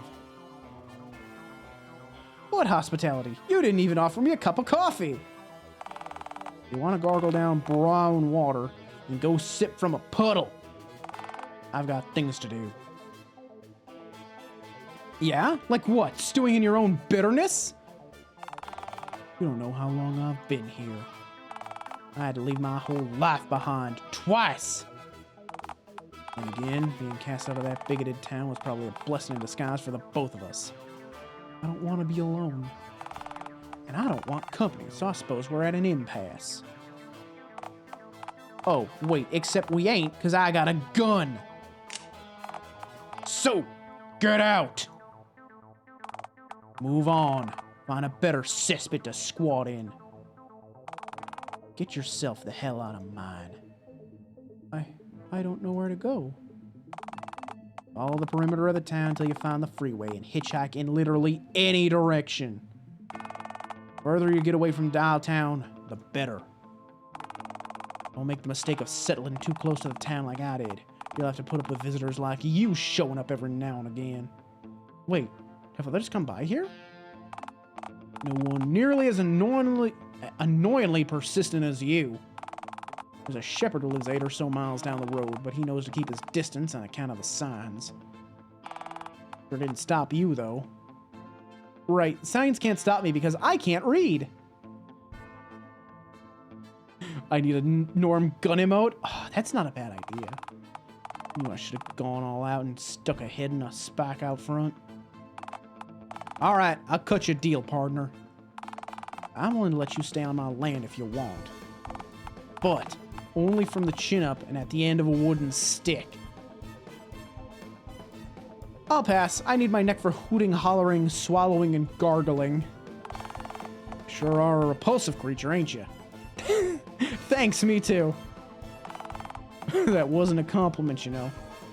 Don't tell me how words... Thanks, me too. Please be patient with me. God isn't finished with me yet. That's the first thing you said so far that I happen to agree with, you know. Actually, you know, now that I think of it, I've seen a woman skulking around these parts for the last week or so through my binoculars. Of course, she's never gotten too close to the shack. Seems she's the artsy type. Oh, Karen! On account of her usually having an easel under her arm. It's between 4'10" to 5'4", I'd say. Unarmed, of course. It's some kind of printer, brown, with a small white decal that I wasn't able to make out from this distance. Wait. Karen! You found Karen! You know this woman? Yeah, we... That's a truly revolting number of ellipses. This is fantastic news. She's smart. She'll figure out a way to smuggle me back into Dialtown for sure. Goody for you. Now get out. You want to go back to that cesspit so bad? Then go. Get. Bet you she's over by the lake. That's where I'd go if I wanted to paint something from around these parts that wasn't trees, dirt, or sheep. All right, I guess I'll go look for her then. Yep. Guess I'll just skedaddle now. You've already said that. I feel weird just leaving you here. Don't. I want you to. But I feel like we've really hit it off. We haven't, and it took an enormous amount of restraint not to shoot you at least 18 times in the last 3 minutes. But you didn't. You held back. Maybe you really... Get out! Why don't you want to come with me? 'Cause why in tarnation would I want to go back to Dialtown? I told you, that town's chock full of low-down snakes. Worst of all, that mayor. Ooh, I know.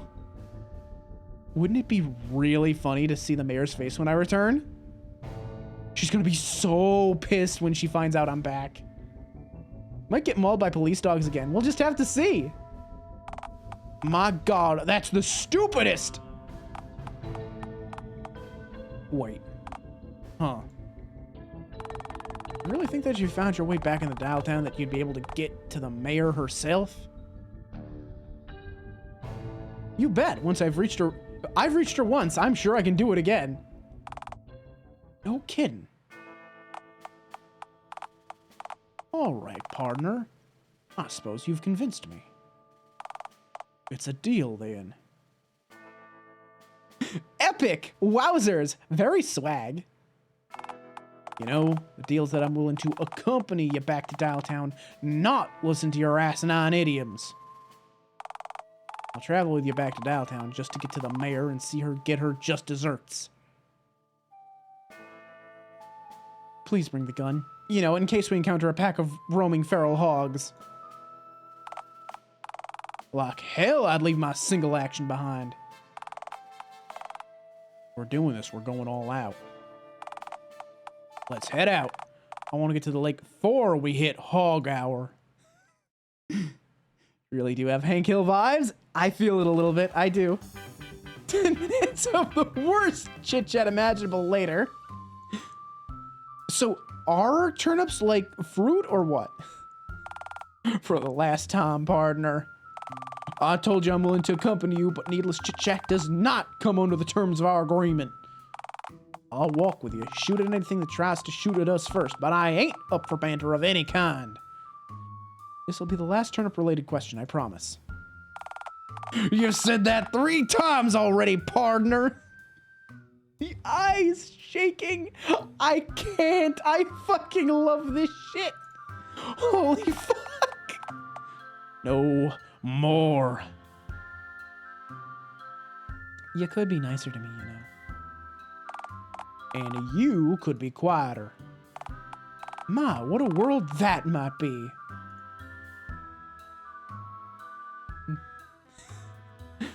So, where does the word turnip come from, anyhow? Why would you assume I know that? I don't know. You seem to be a man who enjoys his turnips.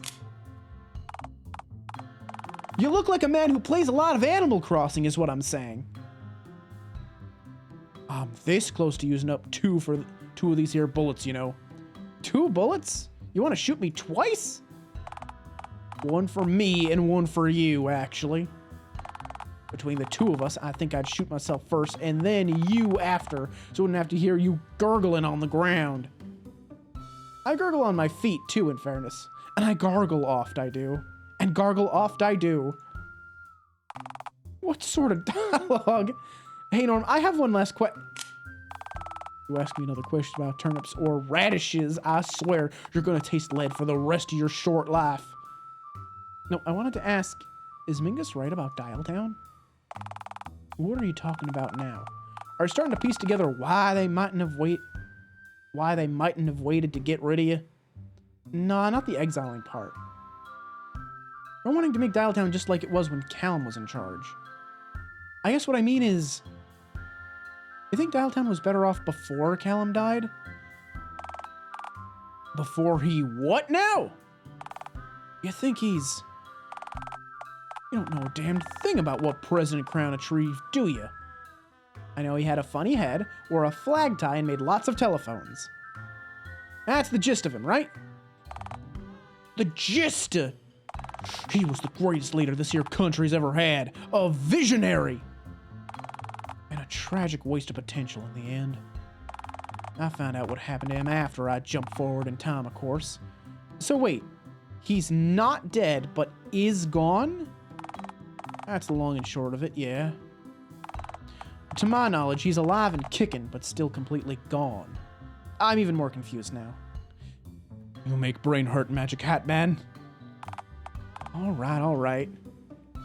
Man really just puffed out his cheeks at us. Went like... Oh, wait, no. That's right, I don't have that. They added cheek puffing after I got my model, so I can't puff my cheeks. Damn. All right. Maybe you'll understand if I start at the very beginning, context and all. Ahem. Callum Crown was born here in Dialtown in 1923. Growing up in the 30s, in an era of depression and change, Callum found himself transfixed with the technology that was Voice becoming acting. slowly commonplace at the time, namely the telephone. Callum was born with a severe deformity, having only one complete limb, his left arm. While extraordinarily bright, he lived a solitary life, watching other kids outside perform feats he could only dream of. Oh my god. When the early 40s rolled around, Callum signed up to fight in World War II. I wasn't too off on his voice. He had to stay home and bitterly follow the war alongside the rest of those unfit to fight via hazy radio transmissions. If only I could walk, Callum thought to himself.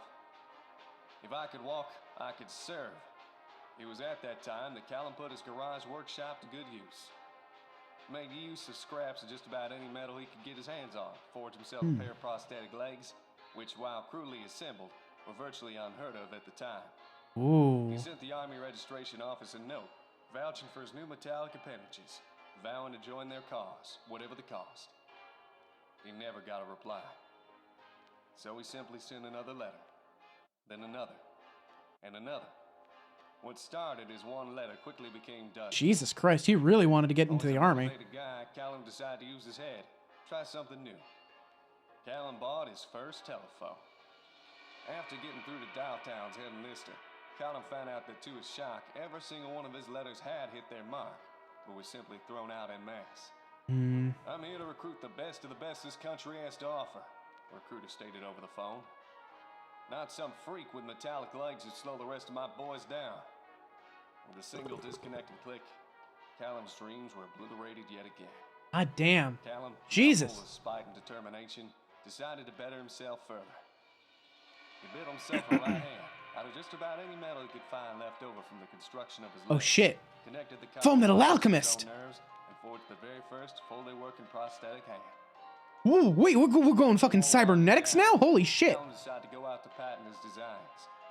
People at the patent office looked at him as though he were a freak, with his rusted iron clanking hand and his bulky metallic legs.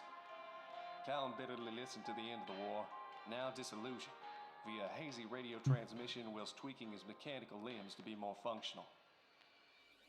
Come 1948, Callum decided to try his hand at selling his mechanical limbs to war veterans, many of which had returned in the coming months after the war. Initially, they sold like hotcakes, allowing Crown to move from his garage to his small manufacturing plant.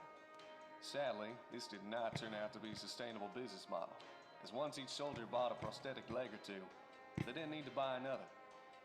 Come 1950, Callum struggled to move even one limb. This led him back to the drawing board. His inventions had dramatically improved his own quality of life. He wondered if he could offer his fellow man an upgrade. Advanced metallic limbs had tools built in, had increased strength or flexibility. Limbs that could even change humanity, even the world as he knew it, just that he changed his own life. Wow, he really was fucking like trying to start cyberpunk, huh? Shows, using himself as a test subject. Was laughed off as a monster with metallic limbs, trying to sell his own misery to others. Calum was looked on as a self-mutilated idiot, someone who made himself a freak for show, and not as a talented and determined visionary who paved the path that he needed underneath him to walk. I'll prove them wrong. I'll prove the whole world wrong if I must. Calum gradually became more cynical. He began reading more into the market with the vain hopes of copying success.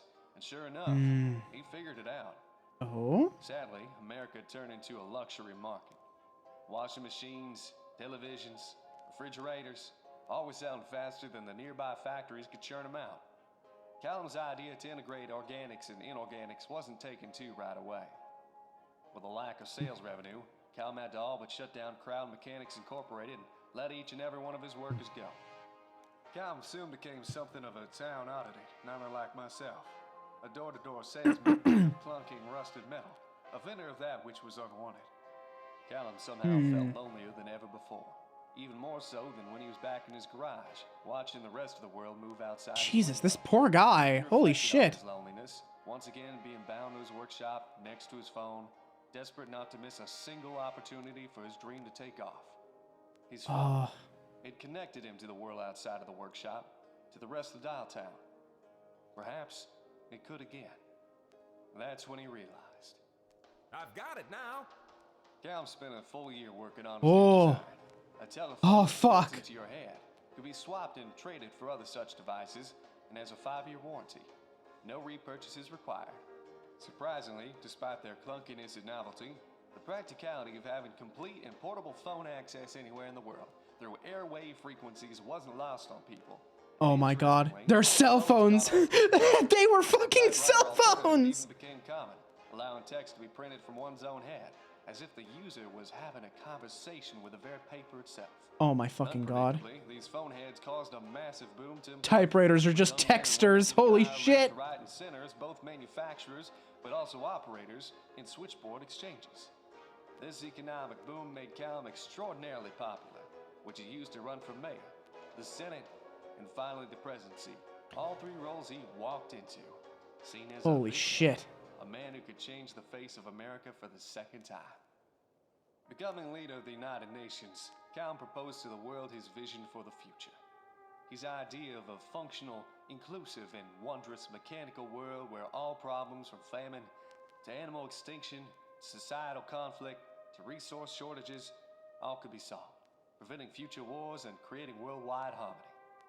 However, due to paranoia, he refused to write the plan down in its entirety or tell anyone what it is prior to the proposal's agreement. Oh Needless my to god. say, the vote in favor for the plan won by a landslide. In the coming years, the whole world was converted to have inorganic heads. Women, children, animals too. Calum stood on the tallest podium given to a human Of course, being cats today. got fucking keyboards. Failed the hardest for it. He began to give his ultimate speech, his oratory opus. My fellow humans, now for the moment you've all been waiting for. Without further ado, the full details of my plan to substantially improve the whole world.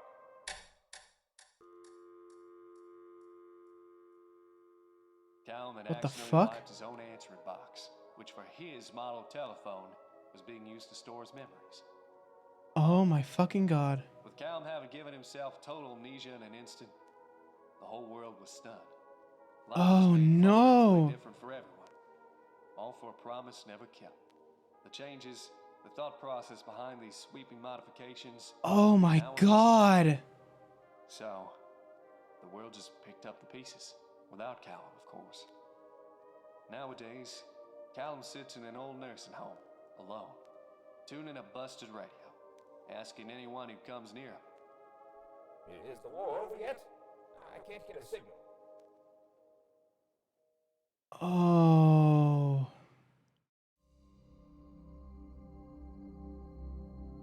Oh my fucking god. Holy shit. That's horrible. I'm not gonna lie. One of my bigger existential fears is memory loss. Like, not being able to remember people and things and my life.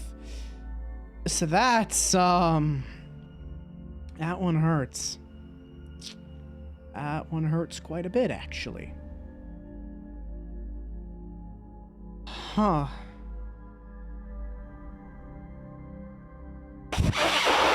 Jesus Christ. He deserved better for his service. Poor guy. Maybe he did, but... One who loses memories due to stress, it's horrifying. Yeah, dementia is a major fear of mine. Like, dementia and, like, Alzheimer's. Big fear.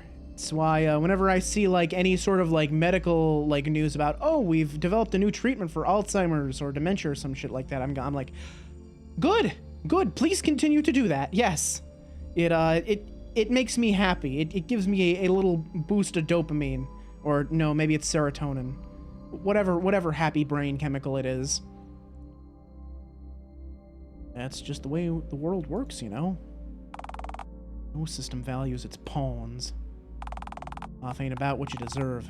It's about what you get. Oh, that's eerie. My friend Karen said the same thing to me.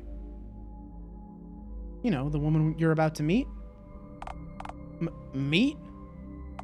You make your arrangements with her, and I'll just keep my distance, thank you very much. She'll likely have questions about the space cowboy lingering in the distance, though. Norm actually knew him before he teleported in time. Imagine finding out this out about your successful friend. Yeah, Jesus Christ. Ooh. That's, yeah. This poor guy, man.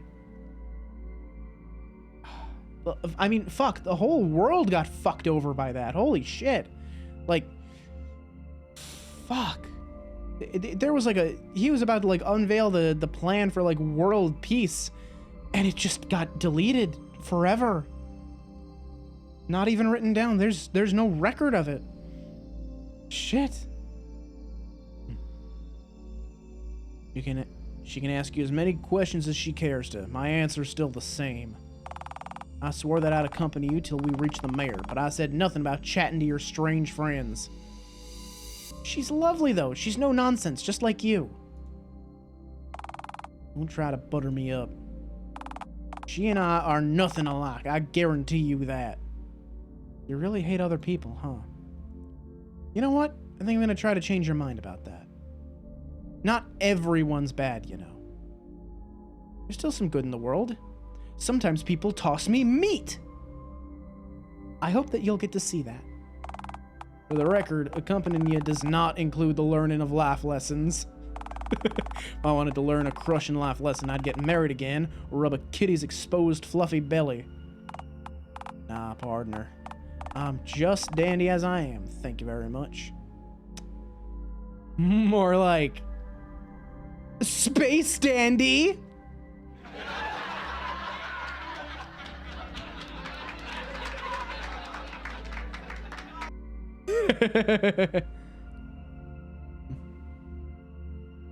I blame Phone God for this? The hobo is to blame? Okay.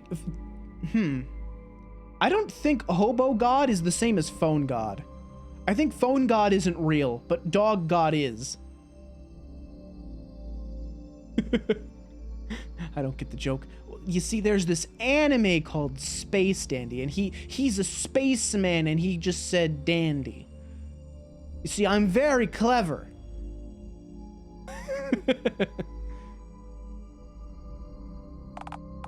Now then, let's keep moving. Sun's setting, and believe it or not, I don't want to see you break your ankle stepping in a gopher hole, and for me to have to put you out of your misery like a broken horse. I wouldn't take it personally if you had to.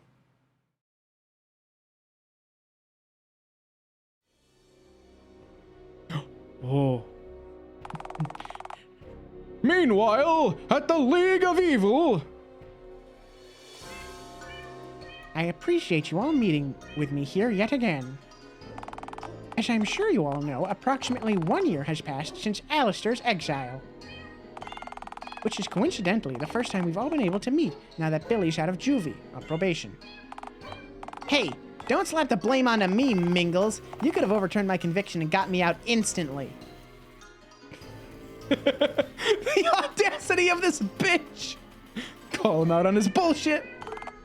First of all, call me Mingles again, and it's the death penalty for you, bucko.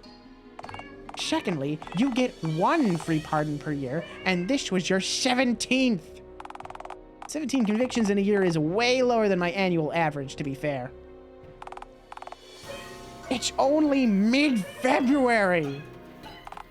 Look, my point still stands. The initiation of Phase 2 of Mayor Mingus's Perfect Society reforms is vastly overdue.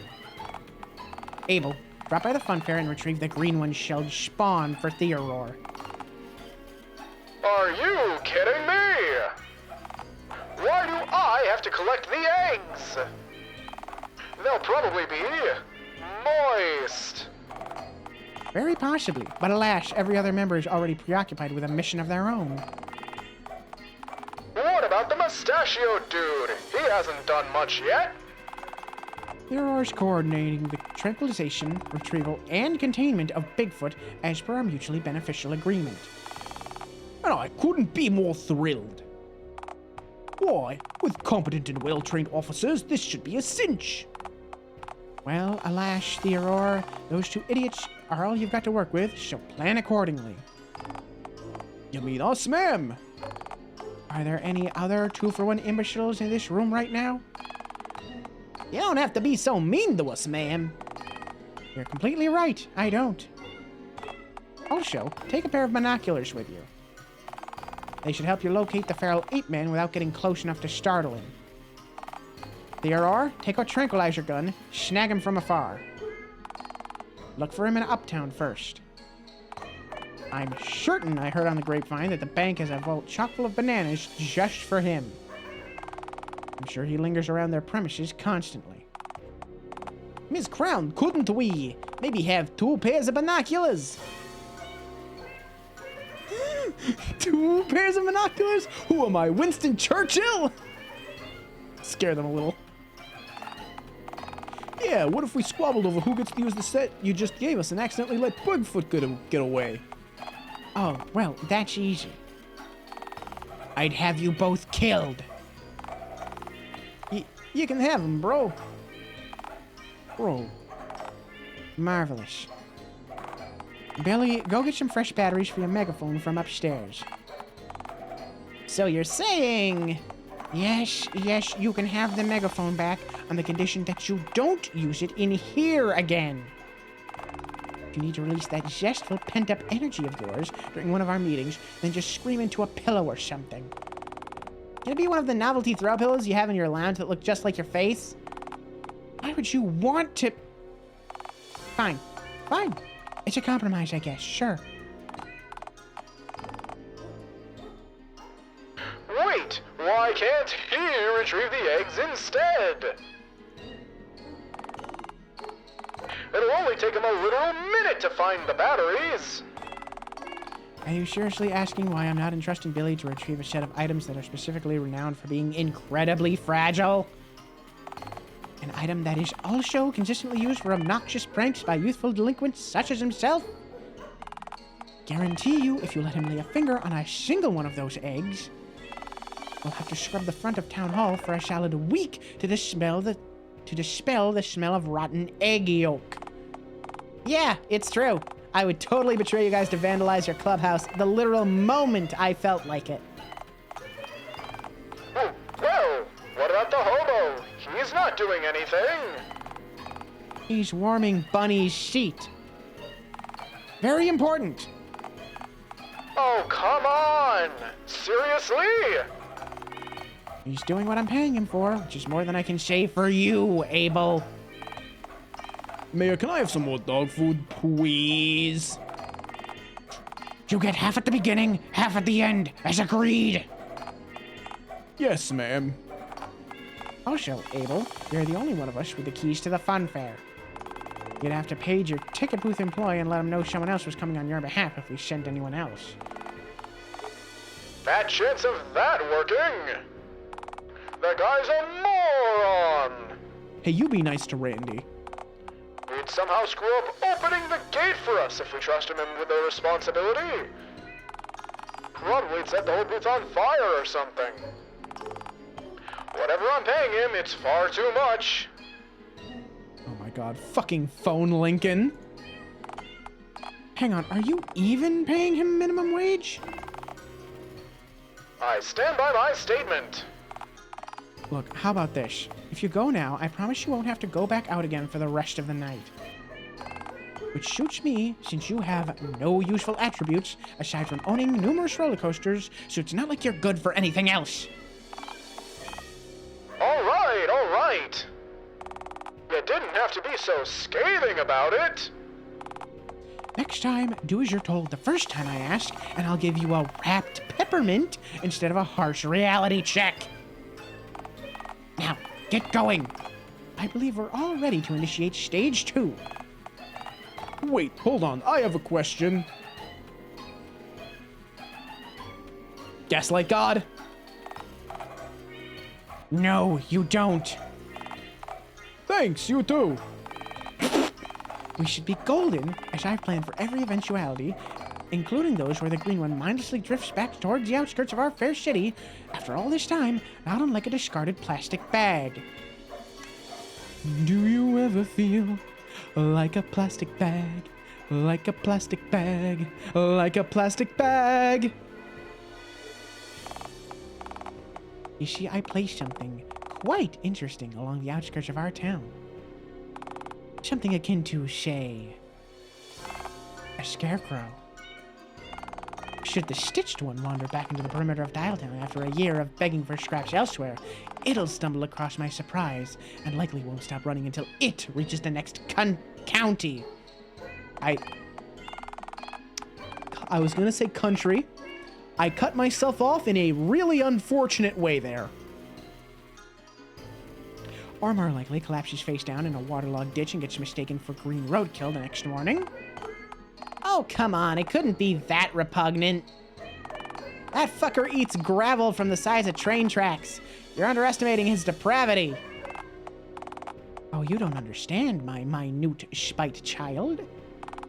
I had this thing engineered from pieces of the 3 most unnerving objects I could gather. All 3 entities shared a dark, potent energy, and as one being, we possess a truly wretched force to be reckoned with. Granted, it's quite unlikely that he'll actually find it after not being seen for a whole year.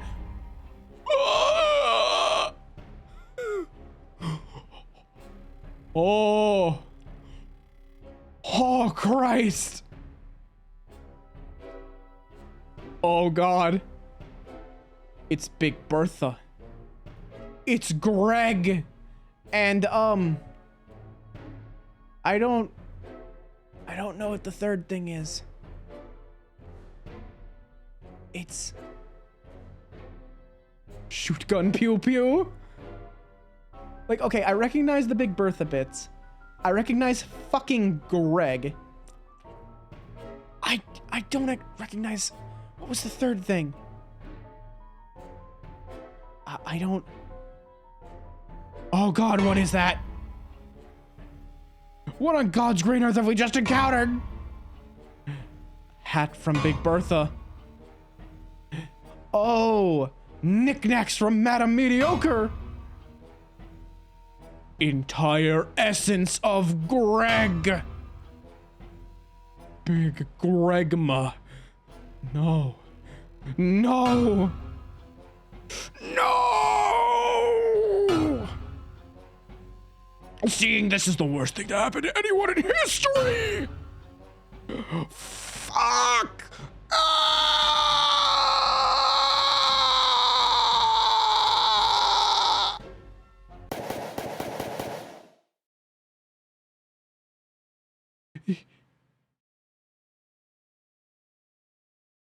You missed.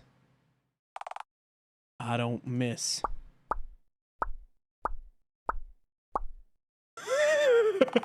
Holy shit. Norm, fucking hero. Fucking hero.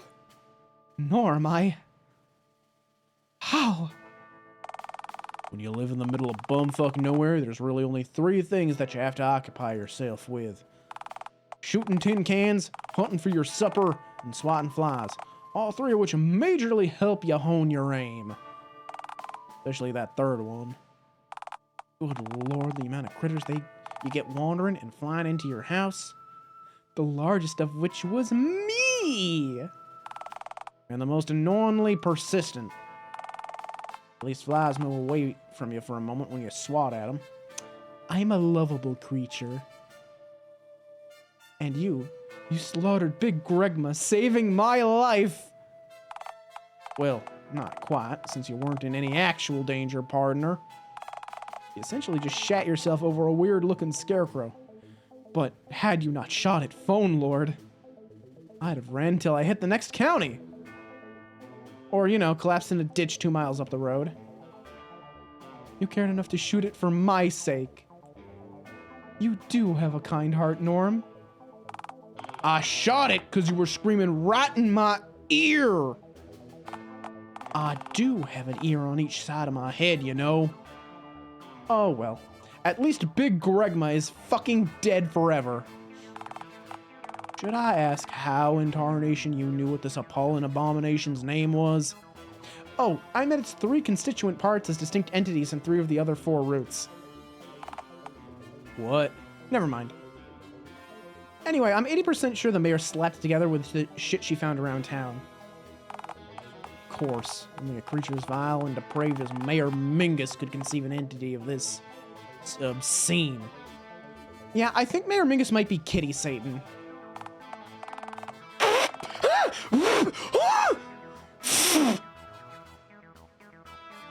Fucking...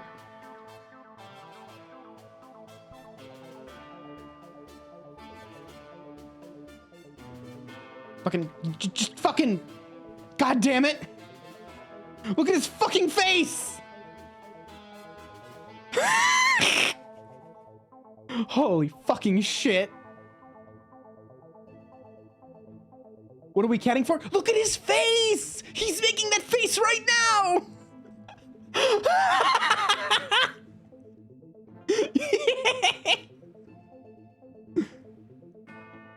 Oh, it'll be as sweet as molasses to see that cat get what she deserves. Yeah, I can't wait to see the look on her face when I return to town. Yeah, sure. Come on, we're spitting distance from the lake. With any luck, that printer pal of yours will still be loitering around.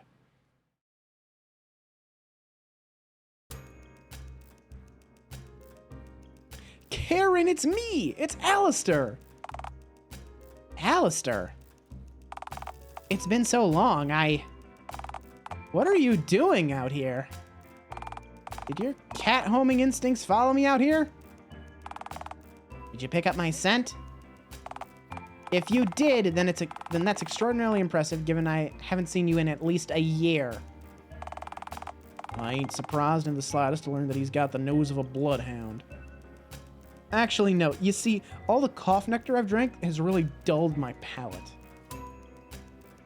I don't quite have the nose of a bloodhound. More of an elderly pug, perhaps. Say, Karen, what are you doing out here anyway? It's like dusk and junk. You ever tried to paint the moon during the day? I'm sure I could if I... Norm, have you been to the moon? I've passed it, but I've never stepped foot on it. Didn't want it to brawl with the feral folks still up there. Wait, what? There are aliens up there? Not quite aliens, nah.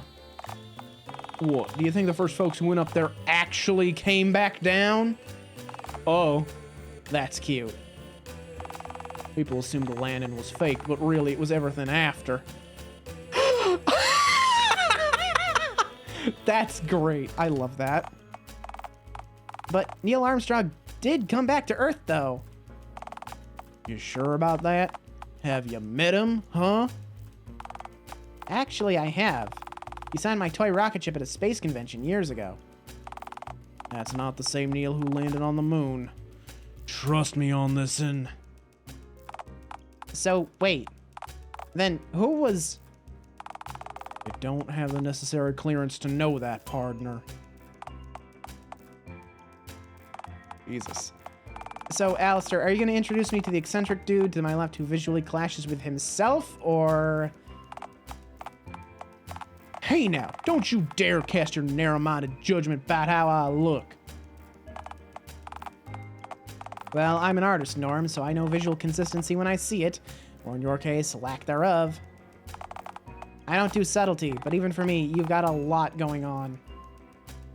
All right, you two seem to be coexisting. Karen, meet Sergeant Norm Allen. Norm, this here be Karen. Howdy, ma'am. He's essentially a cranky space cowboy, as you can see. Yeah, I figured that much out on my own. There much else to him? Let's see. Space biologist. He's got gorgeous eyes. I saw one of them through a peephole before he pointed a gun at me.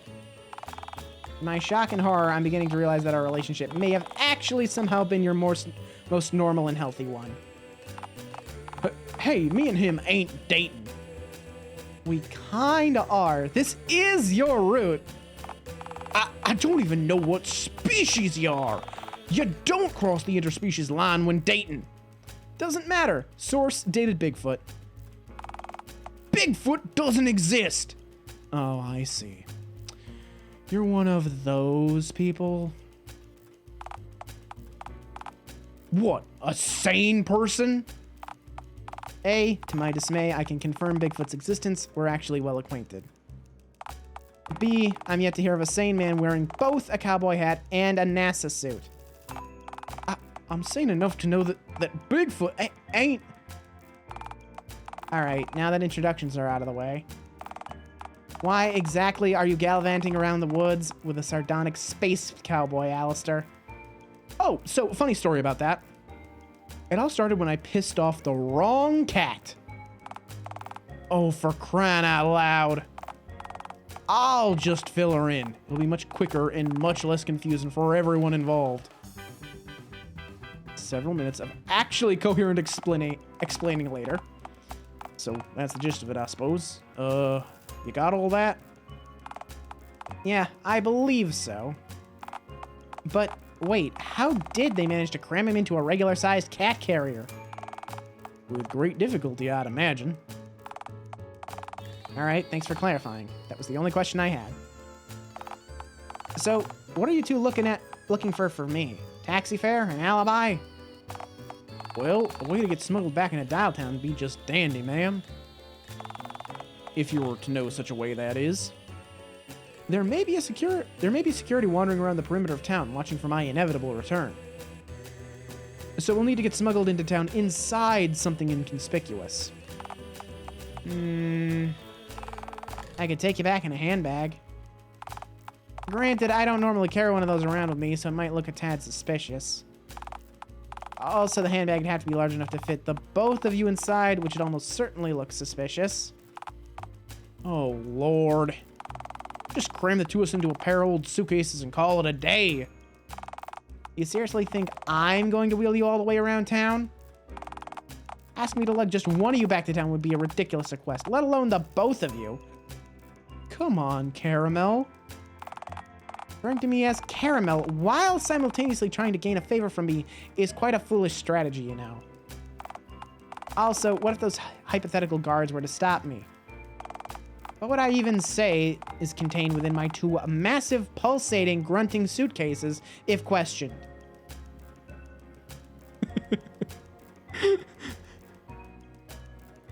Just say they have miscellaneous cargo in them. Works every time. Your ideas stink, for the record. Don't be rude to Alistair. Oh, come on. You're hardly a walking beam of sunshine yourself. Alistair and I go way back. I'm not the one giving a total stranger a rude introduction.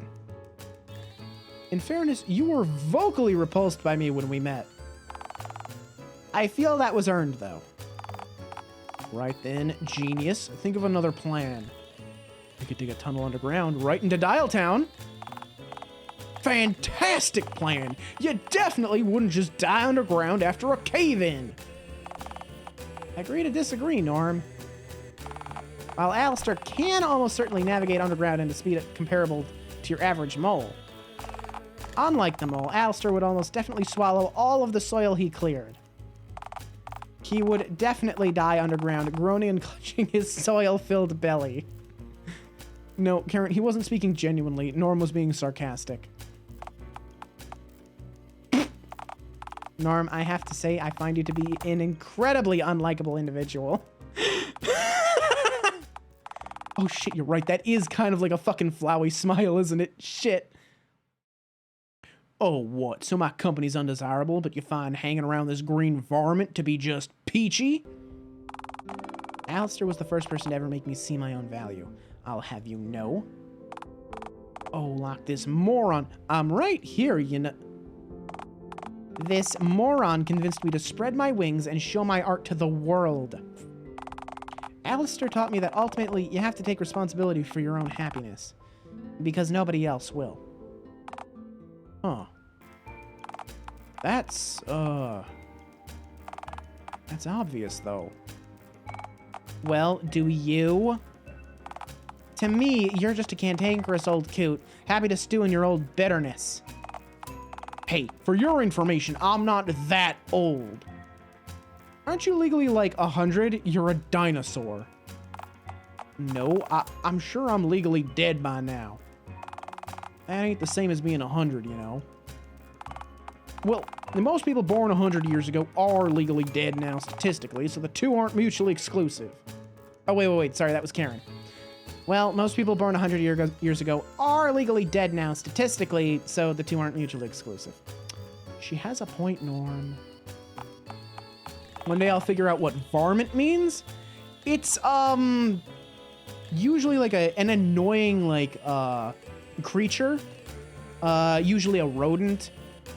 You'd use it to describe maybe like a raccoon growing through your trash, or a possum like digging holes under your porch. It's a small, annoying creature. Like me. I'm a varmint. I hate three-way conversations. Wait. I know a way to smuggle you two into Dialtown. You do? You remember Oliver Swift by any chance? Worked at the old cinema, co-runs a horror attraction now. You starred in a movie he directed. He says stuff like gnarly and groovy a lot. The name rings a bell, I guess. He wears a fez. Oliver! The Olive Man! Yes! There's been a lot of back and forth about me doing some commission work for him, you know, for his attraction. He wants something surreal and haunting, and he thinks I have the chops for what he has in mind. He receives cratefuls of props on a weekly basis, so it wouldn't garner any suspicion if you were to receive another tonight, with you both inside.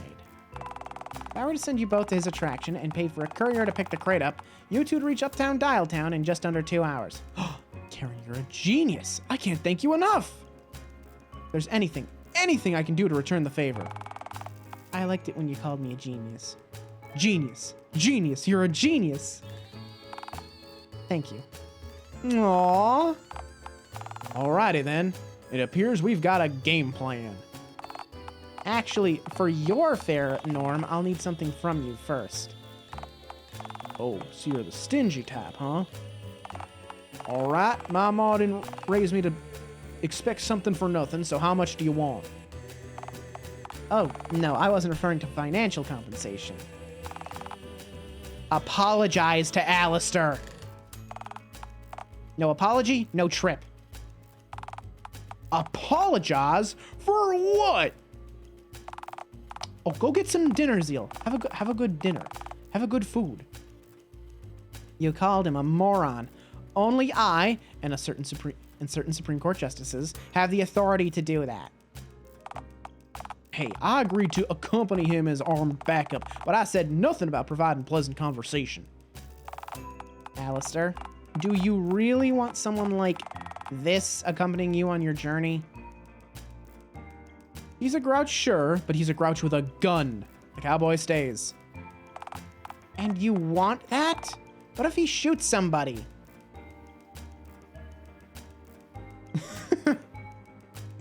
You shoot someone, you shoot someone. Let the die be cast. No, let's see.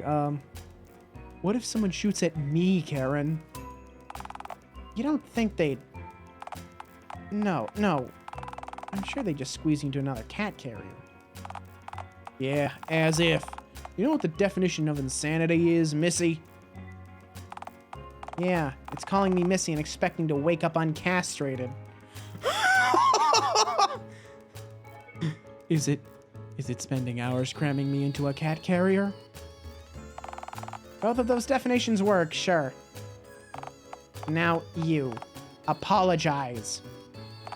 No. Say you're sorry. You really think that's wise? Trying to issue commands to an armed man? I could destroy you and you know it.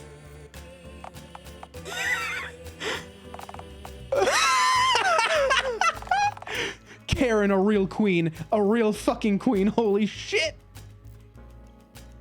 Alistair, I'm sorry Karen feels I've hurt your feelings. You. All right. I'm sorry that I called you a moron, Alistair. I shouldn't have said it out loud, just in my head. Thank you. And yes, that is the standard procedure for dealing with Alistair's tomfoolery. I'm a lovable scamp. I've got a spare crate to shove you both into. Just gotta call Oliver so he knows to expect you both. But wait. I have a typewriter head. You have a printer head. Norm has a flesh head. Not one of us has a working phone head. To call Oliver, we'll have to hack into Dialtown's phone lines and... I mean, I could just call him on my cell phone. You can do that? You know, every single person in civilized society has one of these, right? Well, I don't. Norm, you live in a shack and eat possum meat. I don't eat... Fuck. In fairness, possum is succulent and gamey. Truly a working man's delicacy. I've seen you eat possums with tire marks on them, Alistair. See. All right, let's just get you two loaded into a crate before I change my mind. Karen, my ink-churning maiden, how can I ever make it up to you? Never again referring to me as an ink-churning maiden would be a wondrous start. Karen's the most powerful fucking character. Oh no. You seeing this, bro? Yeah, bro. Imagine wearing both a cowboy hat and a NASA suit at once. Talk about a wardrobe malfunction, am I right? Yeah. And he's with Alistair. Oh, yeah, that too. We should probably let the mayor know about this. Ugh, do we have to? What if she yells at us? If those two bozos find a way back into town, she'll do more than just yell at us, bro. Besides, if we manage to capture him, she might reward us. Handsomely.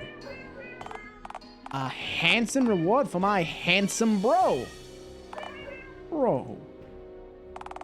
You think she'd let us pick less clashing outfit for the Yeehaw space dude if we managed to capture him? Aw, hell yeah, bro. Let's ask. If she says yes, we'll actually try this time.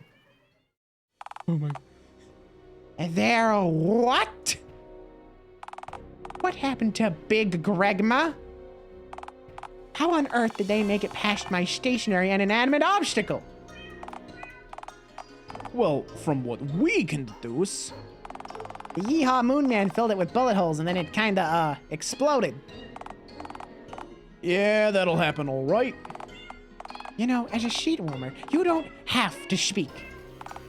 Cool. I won't speak unless I have something funny or epic to say then. Okay, allow me to be more specific. As a seat warmer, you mustn't speak. All right, now, who could be smuggling our green friend back into town after a year of not being sighted? I know they couldn't have had any contact with any of our residents, with all phones in the city being bugged and all phone lines being tapped. One town owes Alistair some kind of favor. Well, the numbskull I hired to operate my ticket booth for a start. Oh, please, Randy? He's no threat to us at all. Randy, quite literally, peaked at birth. Anyone else? Bigfoot might owe Alistair money. Right, the very same Bigfoot who's presently confined to the inside of a cage whilst being examined by Theodore. What about God? I've seen those two chatting before. Well, God's here, warming up a sheet, so it's unlikely that he's plotting to help Alistair. It's true. I was there. It's obviously the Fez dude over at the horror hovel, bozos. Oh, right. The green one appeared in that god-awful film that the cinema premiered right before its closure. Ugh, of course. That cinematic travesty kept me up for a solid week. Easily the worst experience I had last year. Hey, wait a second. Didn't your dad die last year?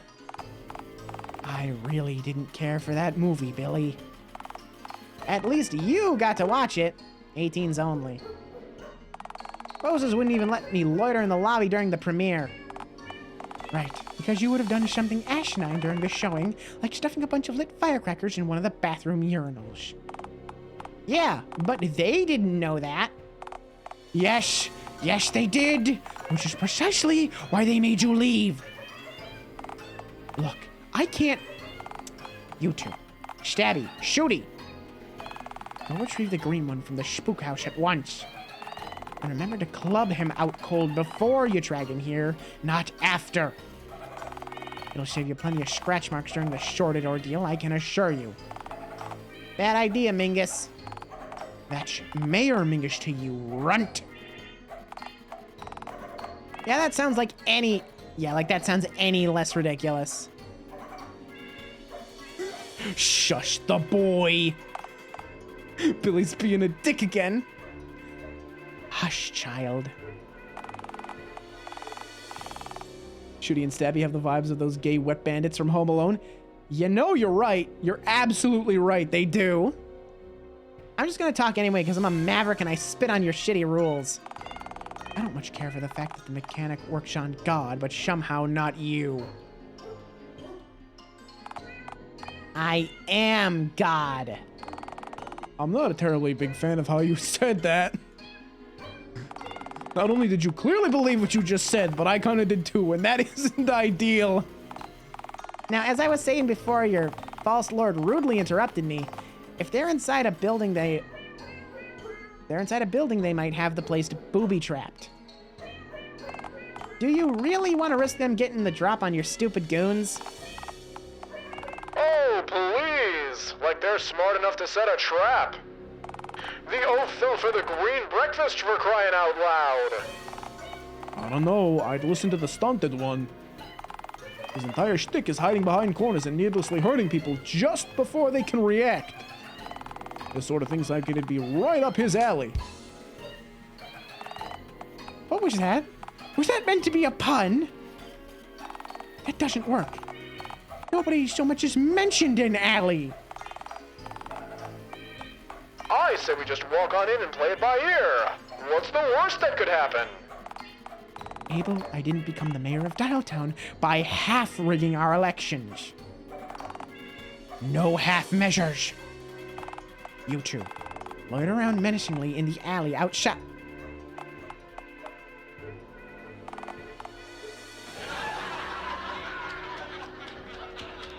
Ah! He got her!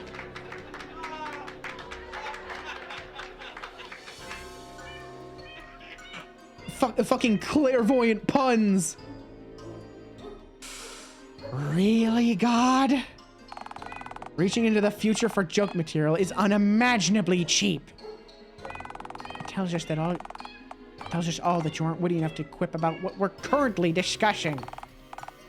You would have said Allie in the present and not in the future. I wouldn't have needed to do that at all.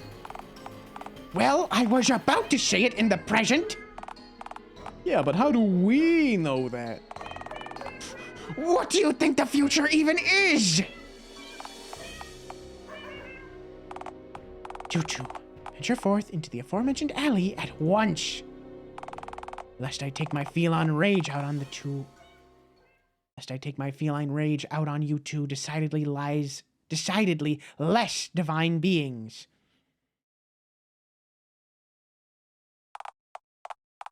Whoa, easy. Watch the bag, partner. If it tears, you won't live to remember what's underneath. Whoa, Karen really wasn't kidding. And honest to phone god, Cosmic Yeehaw Man! Hey, wait a minute. Didn't you have a phone head when we met? I usually never date typewriters. Unclear. Continue on as normal. Yo, Alistair. Where did you even find this dude? The woods! Hey, Mr. Spaceman, can I, like, touch your head and junk? Ah, the old feelaroo. The old what now? What? I need I remind you that I'm armed, partner? Hey, man, no beef. I didn't mean anything weird by that. I just think your style's bodacious is all. Pardon me, partner. Your Astro Gunslinger shtick. It's real groovy. Immensely gnarly. Is this some kind of bit? Why is he talking like that? Like what? Who in tarnation still says gnarly? Well, you say partner like every second sentence. Huh. You know, now that I think deeply about the situation we're in, this is all a tad ludicrous. What do you mean? I mean, a Fez man is standing right in front of you, and he's talking to a watermelon-hued egg layer and a spaceman in a cowboy hat. Yeah, honestly, to say the plot's gone off the rails is an understatement. At this point, the story may as well be plowing straight into an orphanage, but for, like, verbs and junk. Yeah, Karen gave me a basic rundown of what ended up going down between you and the mayor. Granted, she didn't explain herself all that well on account of text having character limits, and some parts were super unclear. What on earth is a Big Gregma, anyhow? Oh, that. Yeah, we found Big Bertha on the outskirts of town. No kidding! How's the old girl doing? As gnarly as can be, I'd hope. She's currently in several pieces, all of which are riddled with bullet holes. I'm sorry, Oliver, but she's gone. What? She's... Mayor Mingus combined her with pieces of Greg and Madame Mediocre. Had an evil energy, so Norm had to shoot it. Ew. I can't believe she's gone. Oh, shucks. Apologize for shooting your projector to pieces. Just, you know, I had to. Alistair was shrieking right into my ear. It's probably for the best if she was suffering. She's free now. Aw. Man. This sure blows.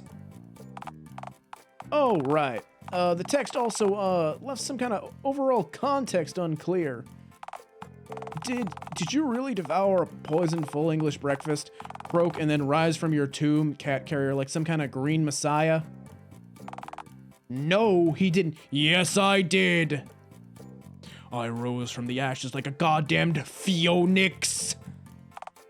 Oh, please. You clearly didn't die during the ordeal.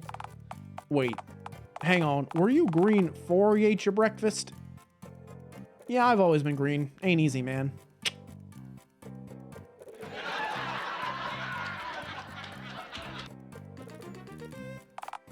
Then you definitely didn't die and start decomposing. You're just being dramatic. You're no green messiah, partner. I don't know, Norm. I'd argue differently. Alistair did wonders for me. In fact, he's the whole reason me and Dickens still have this place at all. Wait, he helped you too? Just like that printer lady? You betcha. Alistair's the gnarliest dude I've ever met. You know, before this joint became Dialtown's biggest and only horror attraction, this place was a literal ghost town. I have Alistair to thank for what it's become.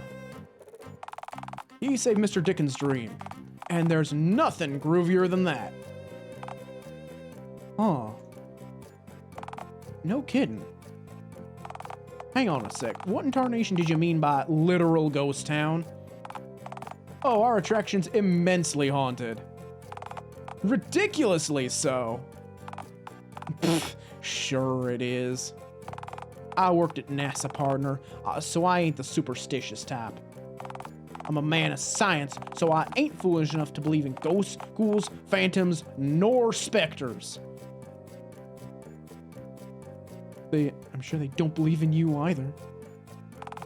What was that? Hey, man. You're a pretty groovy dude, and I'm sure the ghosts would adore you. I still don't get the joke. Wait, what did I...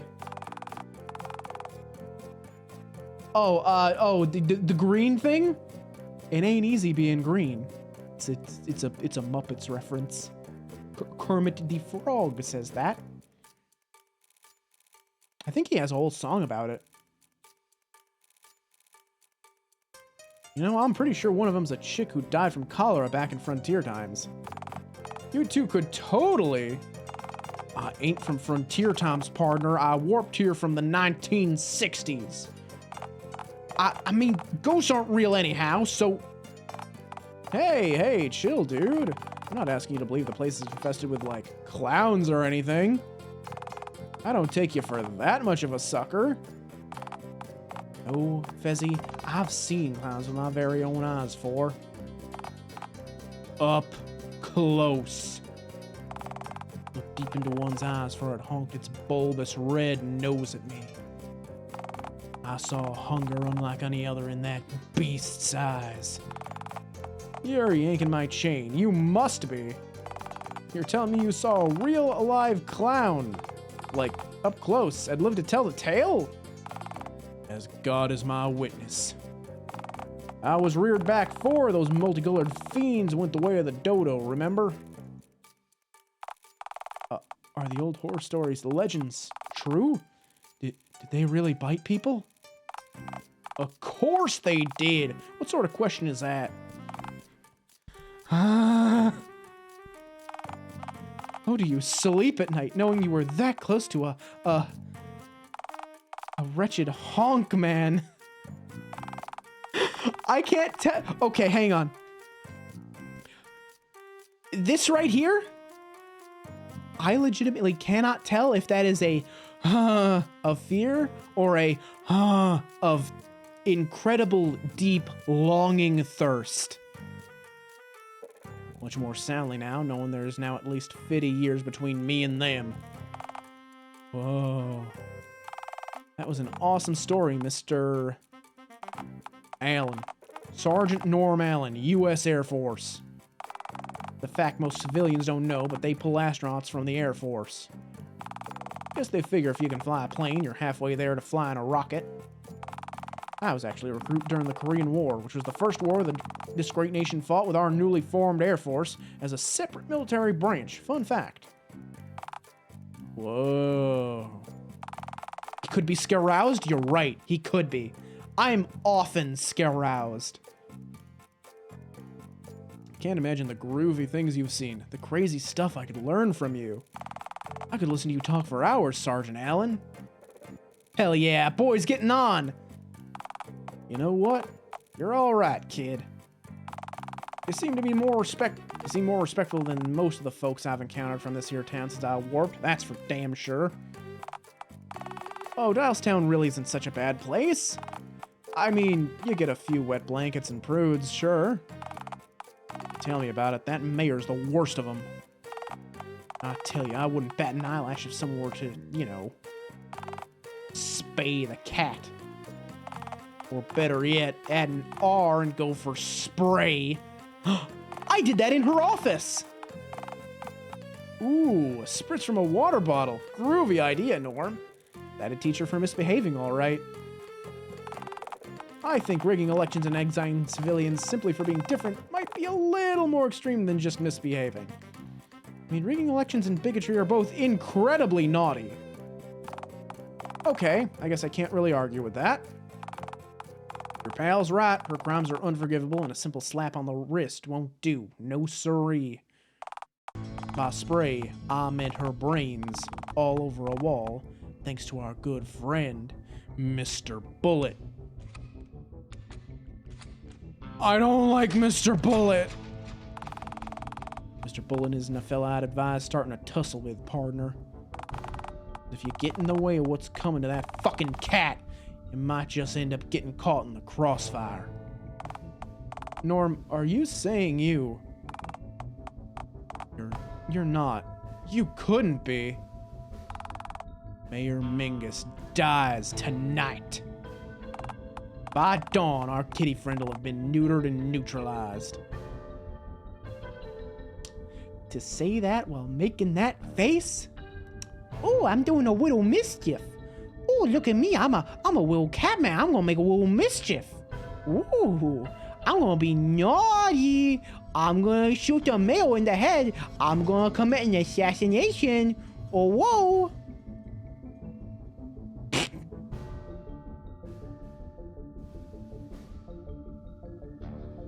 But you said you were coming with me to see the look on her face when I returned. I'm afraid I deceived you so you'd agree to my offer. I never would have gone to her on my own, Alistair.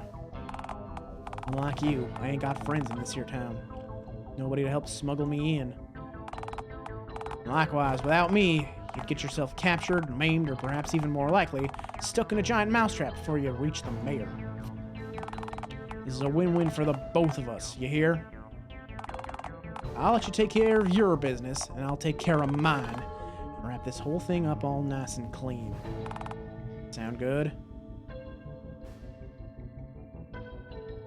No, that does not sound good. What the fuck, man? I've got to side with Alistair here, Norm. This isn't right. You know this isn't right. Like hell this ain't right. She exiled both me and Alistair just for looking different. And have you seen what she looks like? She's a hypocrite of the highest caliber, and she made me out to be a monster. I can't just let it slide. Well, are you a monster, Norm? Excuse me? If your natural intuition is to ask a question that stupid, then I've sorely misjudged you, son. Answer the question. No, I am not a monster. Uh-huh. So why are you trying so hard to prove her right, then? Prove her right? Oliver, she's a pox on this here town. She's bleeding Dialtown dry. This town ain't never gonna change while it's pinned under that damn cat's paw. I have to confront her. And as far as I'm concerned, if you're not with us, you're against us. I'm not saying that you shouldn't confront her, but... I don't know. I say you should do it out in the open. Be the rational one out of the two of you. Mayor Mingus may not be such a groovy person, sure, but she's wicked at churning out xenophobic propaganda. The odds are stacked against you both, even without you committing any heinous misdeeds in the name of frontier justice. She wants you to prove her right, Norm. I know you can prove her wrong. So what? You want me to bargain with a tyrant? Do you expect us to just join hands and sing Kumbaya? Not happening. There is no other way. There's always another way, Norm. There ain't. For my exile, the mayor said that unless I came back with an object head, I wouldn't be allowed back into the city. She ain't changing her mind. So, are you telling me you agree with her? That's not what I'm saying at all.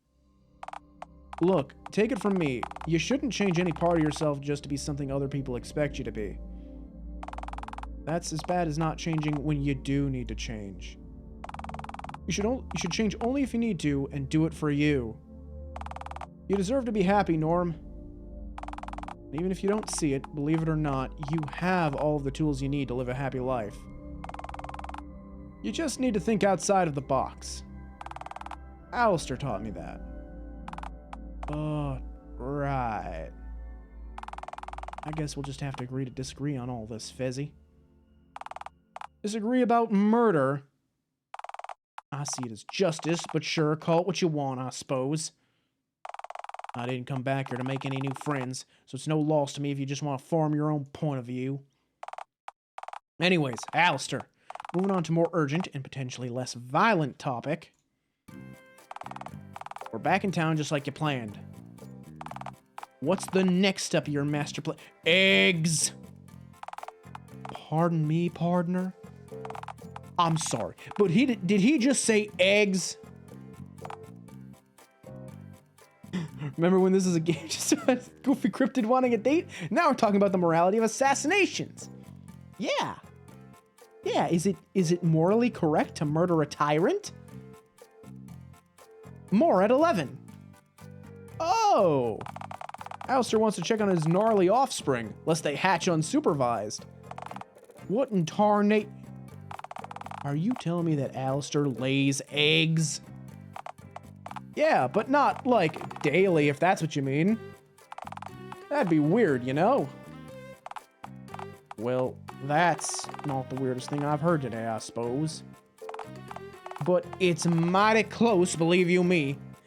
You need to go check on them. Do you think the mayor could know about them, Oliver?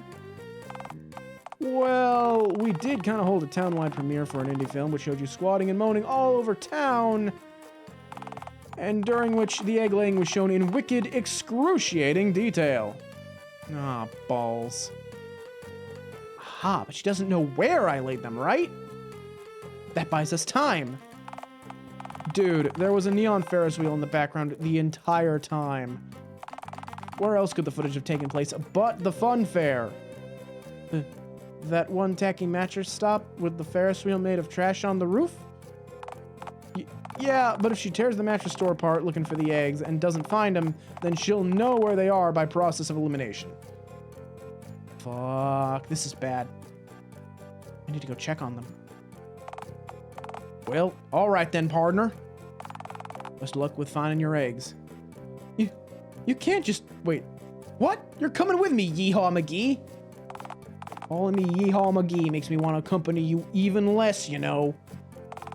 I'm here to put some lead into Mayor Mingus. Why the hell would I follow you on this asinine side quest? Out of the goodness of your heart? I have no heart. Why did I assume that'd work? I'll need to say something more compelling to convince him to follow me. You're talking aloud, you know. Note to self, he can... Still talking aloud. But... Egg. But no. Why would you even assume that'd work? Silence, Fezman! Righty-os, Stitchhead. Wait a moment. Yeehaw McGee, if I'm going, that means you have to as well. What in tarnation are you gibbering on about now? Just because you're in Dialtown doesn't mean you can get to Mayor Mingus. How well do you know the layout of the town? I'll figure it out right quick, I'm sure. I'm a born navigator. I can navigate 14,000 feet in the air and through space. I can find Town Hall, I'm sure. Uh-huh. Through what? Aimless wandering?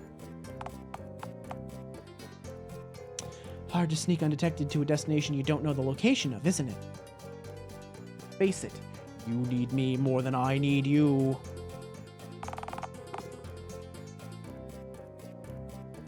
He's got you there, Norm. Damn it all to hell, you're... Ooh, hang on.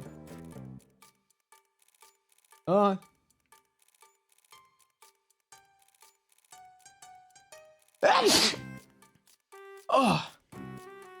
Sorry, I just got this wicked tickle in my nose. Holy shit. Ah. Oh. Oh. Sorry, when I sneeze, I look back and up at my ceiling light. That's what that is. That's me looking at my ceiling light because looking into a bright light helps me sneeze. Oh, excuse me. Oh, my nose is like still like itching. It's like on the like inner nostril, like near like the actually like entrance of the nostril, like just barely like on the like rim, you know? It's not like a deep tickling like up in my sinuses. It's like right at the front. It's weird. Fine. Quick detour, then we're going straight to the mayor, you hear? I'll get my justice tonight, mark my words. Right. Before we head out, I'm going to scout for undesirables. Let's see. Stay here for the time being. I'll call you out when I know the coast is clear. Happy trails, Fezzy. Yeah, right. Bye. Lord, I thought he'd never leave. Look, Alistair, I wasn't gonna say this to you, but since we have a moment alone, I think you should ditch the cowboy. Wait, you mean Norm? No, one of the 17 other gnarly space cowboys that happen to be following you around.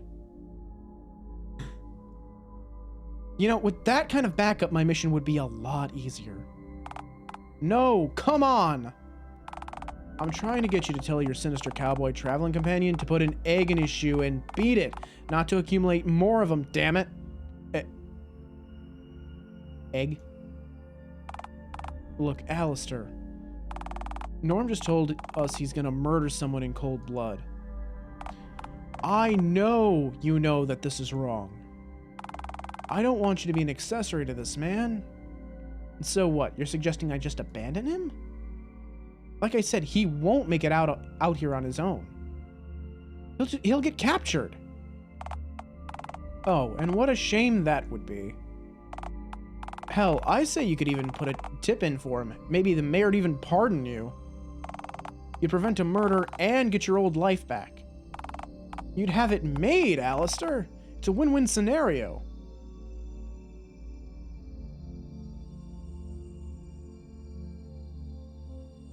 Seriously? You want me to trust Mayor Mingus?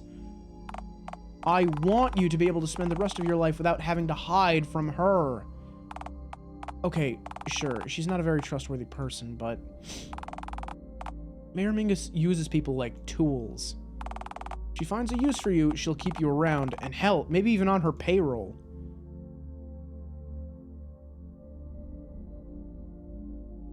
She banished him, Oliver, and she banished me too, I might add. And she was wrong to banish you, we both know that. Having you around is good for Dialtown. Maybe you can show her that. There's no reason not to turn him in. You'd save lives and possibly gain yours back. Look, it's your call at the end of the day. I just don't want you to reap the consequences of his actions. I ain't no rat man, I don't talk to the cops. You don't get it. He's a nice guy deep down. I've seen that today. Maybe I can change his mind. Turn him around. Hell, he seems surprised at how much I helped you. Maybe I can make him hope again. That's optimistic, I guess. But do you really think he's capable of change? Well, we were. Okay. I trust you, Alistair. Just be careful, all right? I still insist. The way I see it, it's only a matter of time before he flips his lid and... Come on out, Alistair. Coast's clear, I reckon. I guess we're Splitsville again, then, huh? Just think about what I said, though, all right?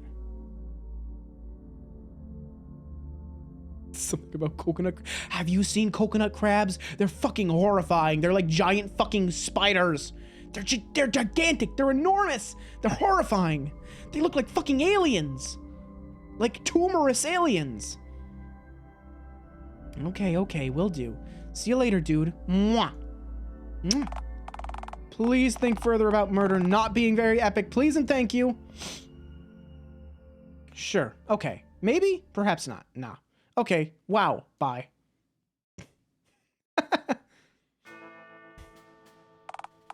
Right. There you are. Took you long enough getting out here. Say, can I ask what the deal with that place was? Were you scared in there, Norm? I was not. Don't be afraid of your feelings, Norm. Ooh.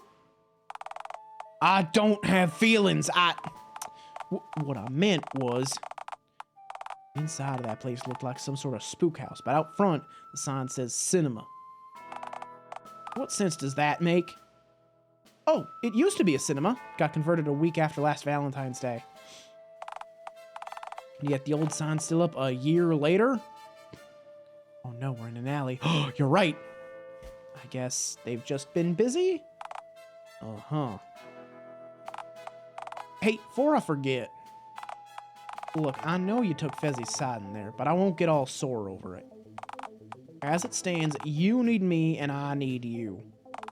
We can discuss our feelings plenty once each of us have wrapped up our respective plans. Or better yet, I can just fuck right off back to my cabin in the woods and you can go back to doing whatever it is that you normally do around these parts, I guess. Either way, I ain't planning to stick around for long after I... Well, something tells me I won't be too welcome once I finish up my business here. But what if you could stay? Are you kidding me? Am I?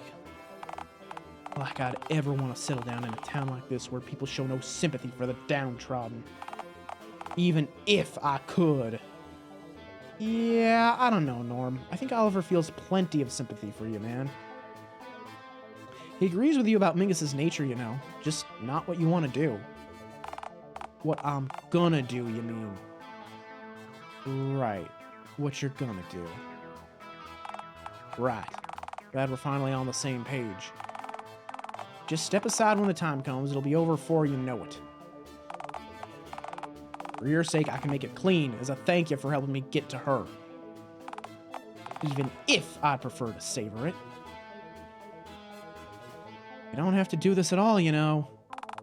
Again with a sermon on the joys of negotiating with tyrants, huh? Thought it might work if we tried it a second time. Oh, brother. How gullible do you have to... So, what? You think I'm gonna turn my back on years of mistreatment and scorn just because one person in town was nice to me?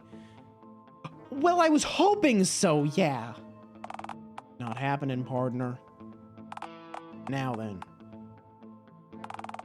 I think we'd better get moving before anything or anyone undesirable shows up. Relax. I know how this game works pretty well by now. Game? You're standing in the middle of where I'm looking right now. Right, because you're looking straight at me. I ain't following where you're going with this. It means there's no space for a three-way dialogue scene. You know, because you'd have to stand closer to the left or right side of the screen. To make space for the other character talking to us, that is. They're gonna show up on either side. Huh? As long as you don't move relative to where I'm looking, we're safe. That has to be the daftest, most backwards... It'll work, just watch.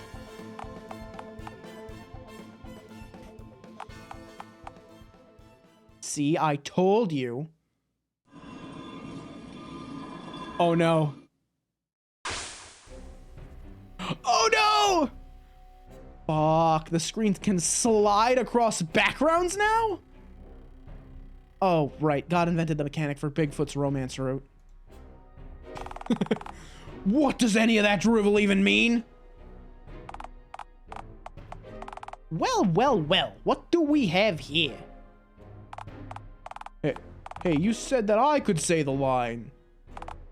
Yeah, and you said you were able to speed walk fast enough for us to spring an ambush, not arrive after they'd already left the smoke shack. Oh my god, does his knife have a wrist strap? That's so cute. We're lucky they loitered around for so long like total morons, or we'd be up shit creek without a paddle. We can both hear y'all, you know. Hear what now? I mean, you have fallen into our trap just as we'd planned. By allowing yous to show yourselves first, we expertly... He's got a gun, you know. That's right, bozos. I'm holding a gun. And I have a knife in my hand in case he misses, which is, of course, incredibly unlikely. The word on the street is that your crime name is Miss O'McGee. Miss! They think you have bullets now, bro. Now this makes us powerful. Hang on, Alistair. Who in tarnation are these two rattlesnakes, and why do they look like they're about to maim themselves with their own weapons? This is, sorry, I forget. Did you guys ever reveal your names? Are you just unnamed subway mugger and unnamed gun-headed asshole? Or the infamous crime duo, Stabby and Shooty? Yeah, we're partners in crime, so that means you're out of time. Ha! Alright, nice to meet you two properly, I guess. I'm sorry, Alistair, but have you seen either of these two clowns before? Oh, sure. I mugged his ex-boyfriend once. Then you lost your pants and got chased by a swan, right? Hang on. Which one of y'all is Shooty and which one of y'all is Stabby? That's obvious, bozo. Yeah, any old schmuck could figure it out. Right, except one of y'all is holding a gun but has a knife head, and the other one of y'all has a gun head but is also holding a knife. So, the naming convention could honestly go either way. Shit, Do either of y'all actually know? Of course we know our own stinking names. Then which of y'all is which? I'm Stabby. Yeah, I'm certain of that. So you're certain that if I pull your ID card out of your pocket and check the name out, it'll 100% say Stabby and not Shooty? It's 50-50, bro. Pull out your ID. You think I've got ID? Little Billy buys booze for me. He's got real fake ID. It's true. I've seen it. It's very convincing. Shit, they can hear us. You're talking aloud, as I've pointed out already. Shit. I say we just run. No, bro. We need the money. Think of Barbados, bro. Bro, think of Barbados. Right, bro. Again, we're Stabby and Shooty, the inseparable crime time duo, and you're out of... You know, I have never once seen you two together. Not once. Shit, he's got us there. Our whole story's falling apart. What do we do? Oh, for the love of... Alright, partners, let's cut the horse crud. Why are you hassling us like a couple of starving ticks? Yet neither of us are bank clerks and we have no change for you. So, like, scram. We've got shit to do. Hey now, bank robberies and subway muggings were our old gigs. Things are different now. Yeah, bozos. A new day is dawning in this here town. Things are different now. Say, what's with the accent? Are they actually from Brooklyn? Is this just something wrong? Say, what's with the accent? Are they actually from Brooklyn? Is there just something wrong with them? One, the other, or both. Probably both. The only thing wrong with us is that we won't be able to count all of the moolah we'll make once we haul you two back to the mayor. Say what now? Yeah, bozos, we're her leading forces. Finally, on the other side of the law and the poverty line. There's a huge bounty on your heads, and she handpicked us to bring you straight to her. Yeah, dead or alive. We prefer alive, because frankly, bodies are actually super heavy. Yeah, we're sore from carrying huge bags of mulch from a weekend job. Man, crime just doesn't pay enough to cover the bills anymore.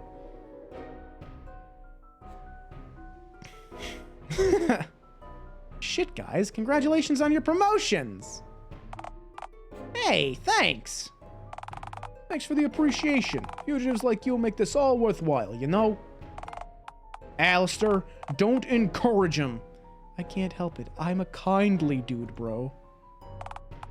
Yeah, just because you guys are wanted men doesn't mean you's gotta be rude. Nothing personal, Greenie, but yeah, we're gonna tie you both up and then call me Amingus to collect us up in her sports car. Yeah, we're going for a ride. Wait, she's collecting us? You said you were bringing us to her.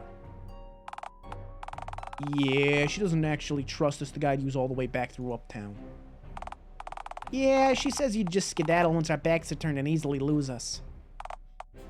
And what was the whole thing about bodies being heavy about if y'all wouldn't have to drag them back in the town hall? Well, she'd make us drag you both into her trunk if you'd kick the bucket right now. And like I said, bodies are really heavy. Alistair, I'm really starting to worry that I'm going to accidentally grievously harm these fellas. So, what's stopping us from just leaving the spot before the mayor arrives? That'd be us, bozo. Oh, good. Come on, Norm, let's go. I wouldn't make any quick moves if I were yous. You see, I'm holding a gun. My partner here's holding a knife, so well, you see, partners, I also happen to have a pistol of my own holstered. So, if it's a duel y'all want. Shit, he's got a real gun with, like, bullets and junk. I'm out. Gun beats knife. It's classic rock, paper, scissors rules. Well, I have a gun too, so by rock, paper, scissors rules, we draw. Actually, I've already drawn. 10 paces, then we shoot. Norm, I wouldn't bother. His gun totally isn't loaded. Hey, shut up, you! You sure, Alistair? I mean, I wouldn't put it past him to try and stick us up with an unloaded pistol, but that's quite a ballsy assumption to make. Norm, he tried this exact trick on me and my buddy Randy before. Call his bluff, man. He's just a human roach. Who are you calling a human roach, huh? Huh? Norm ready to catch some bodies. Hell yeah, he is. I was waiting for him to draw his gun on him. I meant the other one, but... See, I don't get what it is that you are. Are you brothers? Cousins? Lovers? Just co-workers? You call each other bro, but I just don't get your vibe. We're beyond your understanding, bozo. Yeah, and you should be afraid of the unknown, you little punk. Well, if I don't understand the danger of something, why would I fear it? Shit, he's got us there. I mean, can it? You're so furious, why don't you just shoot him? Shoot him then, huh? Teach him a lesson. Cause, Nayaminga said she wants you to, captured alive? Bullshit. Y'all, you said a moment ago that she wants us dead or alive. Shit, bro, I totally said that. I told ya, bro. The dead or alive shtick only works if they assume you actually have a way to ice them. Ah, shit. I've already screwed the pooch on this one. This blows. Alistair, I'm really starting to worry that I'm gonna kill at least one of these two varmints. It's okay. Remember, Norm, human roaches, we can leave them be. Let them scuttle under Mingus's metaphorical fridge as the equally metaphorical bulb lights up. Let's just go on our merry way. We've spent plenty of time on these two clowns. Shit, bro, they're gonna walk away from us. That's the opposite of what we want. Shit, bro, shit. Rush him with your knife. This thing can barely cut butter, bro. What do you want me to do? Poke at his paper bag and hope I jab an eye on the other side? He'd shoot me for that. Without hesitation. Why don't you rush him with your knife head, huh, tough guy? No way, bro. Are you kidding me? That guy has a freaking gun. I ain't doing that. So do you, bro. Except you don't load it, do you? Hey, your head's a gun too, bozo, and I don't see you loading your noggin with bullets. I told ya. I'm afraid if I open it up, I'll get dust in my head. I don't want a dusty barrel. Alistair, I now fear that I am going to murder these two mutton heads in a mighty messy manner. Okay, now that we've thoroughly established your, lack of everything, yeah, we're just gonna go. Can you guys rough yourselves up a little and tell the mayor we really fought yous hard if either you happens to run into her? Not a chance. Come on, if you don't, she'll rough us up. And boy, do I envy her that pleasure. Come on, Alistair. Those eggs of yours ain't gonna take a gander at themselves. Jesus Christ. What do you mean they escaped? I didn't even ask you to bring them to me. You just had to hold them there. The idea of doing the alley ambush was so you could stand with your backs to the alley entrance so they couldn't do the old different dash. There was nothing we could have done, Mia. That cowboy fella had a gun. You have a gun. You both have guns. Yeah, and when we asked you for bullets... Me making the shrewd decision not to give you two idiots bullets is the sole reason you both managed to make it back alive at all. See, this is why you should have sent your... fuck, I've already fucked up this accent. I've been doing so much Brooklyn, it's the only thing I can do now. My brain is, like, hot-wired into it. See, this is why you should have sent yours truly, my ostentatious-hatted lady ally. Revolting, Mayor Mingus. Well, you see, I've got my trusty lever action. Far more reliable than the pea shooter, all equally as hatted as I. Friend is carrying his holster, I dare say. Why is it always hats with him? Right, except I wanted this to be a discreet operation, Theodore. Blowing a cryptid-sized hole in the spookhouse wall with a barrage of pit rifle pot shots is hardly inconspicuous. Should have sent me instead. I'd have stumped them with a mind-boggling riddle till you arrived. Seat warmers don't speak. To tell you the truth, Ms. Crown, I don't know if we're exactly cut out for this enforcing stuff. You're right. You absolutely aren't. You're both fired. Get out. Ah, shit, bro. There go our paychecks. Well, if you need us... I won't. Well, we'll be, lying in the gutter and adding to the town's filth with our own. Good. Do not let me catch either of you near here again. Aw. Jeez, it's always exile with you, isn't it? Incompetent goons be damned. My plans will just have to adapt. Theodore, am I correct in my belief that Bigfoot has been securely placed behind bars? Correct, madam. He He is safe and sound in captivity, ready to be studied extensively. Yes, yes. And who's monitoring his enclosure at the zoo at this current moment? You perchance wished for me to ask my gift shop cashier to observe the... Oh, for the love of God! Go watch the 8-man Theodore and stay there. The last thing we need is a containment breach within a containment breach. Aha! But think of the research possibilities, Your Highness. Or, if I were to gain the opportunity to observe Bigfoot in an uncontrolled environment. Yes, and then think about my chances of re-election. May I remind you that I actually need to receive votes to get re-elected? So what if you lose the love of the great unwashed? Then you guys rig our elections anyway? It's bringing up election fraud. Engage! That's exactly my point, you half-pint half-wit. If nobody votes for me and I still get into office regardless, the dull masses will finally figure out that our ballot boxes are poorly disguised swans.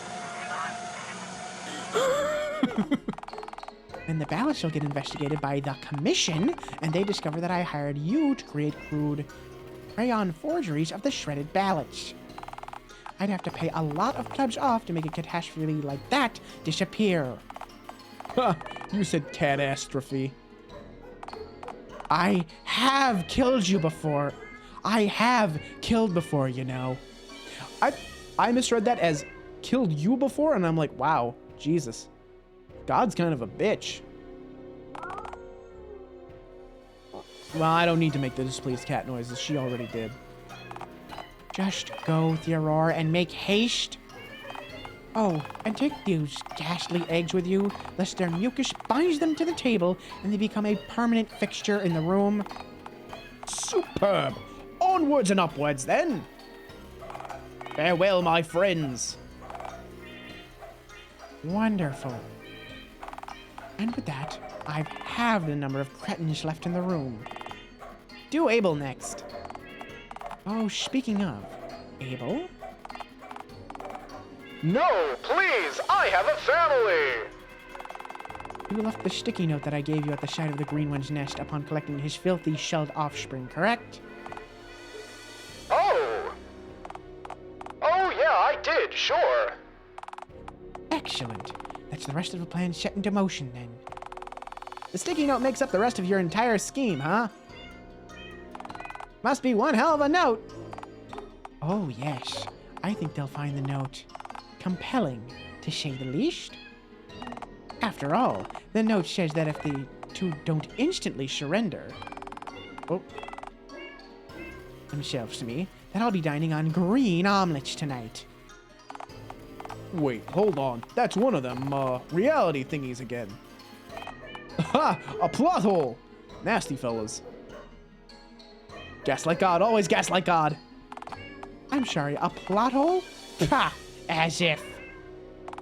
How could you identify a plot hole when you aren't even able to follow what's happening right now? Oh, nice. I was worried there for a moment. Your idea isn't a tear in the plot, Muttman. It just fucking sucks. Excuse me? LeMayo, you forgot to plan for if the cowboy decides not to bother accompanying that green bozo to the fun fair itself. Why would that be an issue? They'd simply reunite once the green one finds a note, and the plan would continue as normal from that point. Uh-huh. And which one of the two are you banking on reading the note? The green bozo's illiterate. Well, I'm sure our egg-laying friend should bring the note back to norm for him to read in that case, surely. And Alice says the green schmuck'll just mistake the sticky note for a slice of cheese and devour it instantly. No, even he wouldn't. What color's the paper? Oh, for the love of... It's truly ceaseless, isn't it? Abel, Nope. You swore that I wouldn't have to go back out. Are you kidding? Fine. Back to plan A, then. Billy, just track them down, tie them up, and drag them back to me. Okay, then. Just leave it to me, puss. Do not. You're actually in luck, because tying people up happens to be a talent of mine, you know. Yes, I've seen your school report card. You're a scary, scary child. I'd honestly delete you from time by cockblocking your parents before they could conceive you if I weren't afraid you'd simply pop up somewhere else later in the timeline and jump scare me when I least expect it. You should be afraid of me, Mutt. I've got powerful friends, you know. Yeah, I very much already am. Be less demonic, please, and thank you. All right, go now, you impertinent scamp. Wreak literal havoc. But remember this. If you fail, there will be consequences. Okay, it has been 3.5 hours on a weeknight. I know I said we were finishing this, but this has gone on quite a bit longer than I expected. And I'm assuming we're going to meet back up with both Bigfoot and Randy, and we're going to have little arcs with them, and then we're going to have the final confrontation. And I believe that will take, I'm assuming that's going to take maybe equally as long, or at least like 2 hours. And I just don't have that in me, if I'm being perfectly honest. Wilbur Foots, hello, welcome to the Hideout. Thank you so much for the follow. Put your feet up, relax. We got M&Ms and Skittles mixed into a single bowl on the coffee table. Feel free to help yourself. But, yes! Thank you. Hello, how's it going? Well, I'm sure someone's going to die by the end of this. But anyway, seeing as there's probably a whole lot of this left, I'm going to wrap up for the night. So yeah, thank you all so much for joining me, as usual. We will finish this next week then, I think. Because I won't have time to stream over the weekend like I normally do, sadly. I have some prior engagements to take care of. Let's see. Early next week, I have a special, yeah, I just got here. I'm sorry. Look, there's a whole VOD you can watch. I did a lot of funny voice acting. Hopefully you'll enjoy that. Sorry, man. Anyhow, special stream at the start of next week. I'm setting aside $100, and I'm going to let chat pick out games for me to buy from the Steam sale. And I'm sure that'll be very fun and normal, and people won't send me weird shit. If you look down below, you'll find a link to my Twitter. I'll probably post the Google Doc. I'll make a Google form, and you can fill that out to suggest games before the stream. And I'll probably post it in the Discord too, which, if you feel like joining, there's the link. No pressure, though. I know it's not for everybody. Let's see what else. Next stream will be... God, it probably will be Monday, won't it? That might be the stream where I do the, the Steam sale. We'll finish this next week, and God, it might be a little while before I'm able to finally get to the Cuphead DLC, because I want to do that on stream too, because that'll be a lot of fun. Very excited. Ender, hey, welcome on in. You're here just in time for the raid. Zeal, thank you for the raid message. Very much appreciated. But yeah, it'll be a good time. So yeah, I will see y'all next week, unless you're in the Discord, in which I will see you throughout the weekend. I had a long weekend this. Ooh, wait a minute. Ooh, actually, Monday. I might be able to stream a little bit more than usual on Monday. I have that day off. That's right. They gave us off work for the 4th of July, and all the barbecues and shit that I'm going to, as far as I know, are Sunday and Saturday. So maybe a longer stream than normal. Maybe we do the Steam sale and then we do Dialtown, because I'm thinking there's probably only like maybe 2.5 hours of this left. Right? Something like that. Maybe 2.5 hours. I could squeeze both in there, I think. But yeah, anyway, you've got the raid message, you've got the Discord link. Stay tuned on Twitter as well for the Google Doc for the Steam sale thing, and for the Rogue Royale. I've been working on that a little bit in the background, and I'm gonna start like publishing stuff soon on Twitter, so you can get like hyped up for that big VTuber wrestling event. Gonna be real fun. Gonna be a lot of work, but it's gonna be so worth it. I'm so excited. I'm so excited for this. I'm feeling the itch again to like really just dig in deep on a project, and it feels so good. Anyhow, let's see who's live right now. I think I saw a friend of mine go live, and they might still be live. They are. Oh, and they're playing 999. Holy shit. Okay, yep, there's no question then. There's no question. My friend Riley is playing 9 Hours, 9 Persons, 9 Doors. Another really excellent visual novel that I think you'll really enjoy if you haven't seen it. I'm probably going to play it at some point. I want to. I own it, and I want to play it, and its sequel, and then the third one, because I played the first two, never actually got around to playing the third one. So let me just make sure I spell this correctly. Riley Ryant. Let's see. Yep, Riley _ Ryant. Gotcha. Here we go. But yeah, I'm excited. And yeah, 999, excellent game. Really excellent game. Much recommended. One of my favorite visual novels. Maybe not as high as maybe like the Great Ace Attorney, the two Great Ace Attorney games, but like it's really high up there. And its sequel, Virtue's Last Reward, is really good too. And I never got around to playing the final game, which is Zero Time Dilemma. But like I said, I'll probably get around to doing that eventually. I do really enjoy doing visual novels on stream. I really like, doing voice acting, and I hope you guys are enjoying that too, because I want to keep doing that sort of content. See you later, ya goons, ya bozos. All right, that's all from me. Take care, everybody, and I will see y'all next time. Take care. Peace.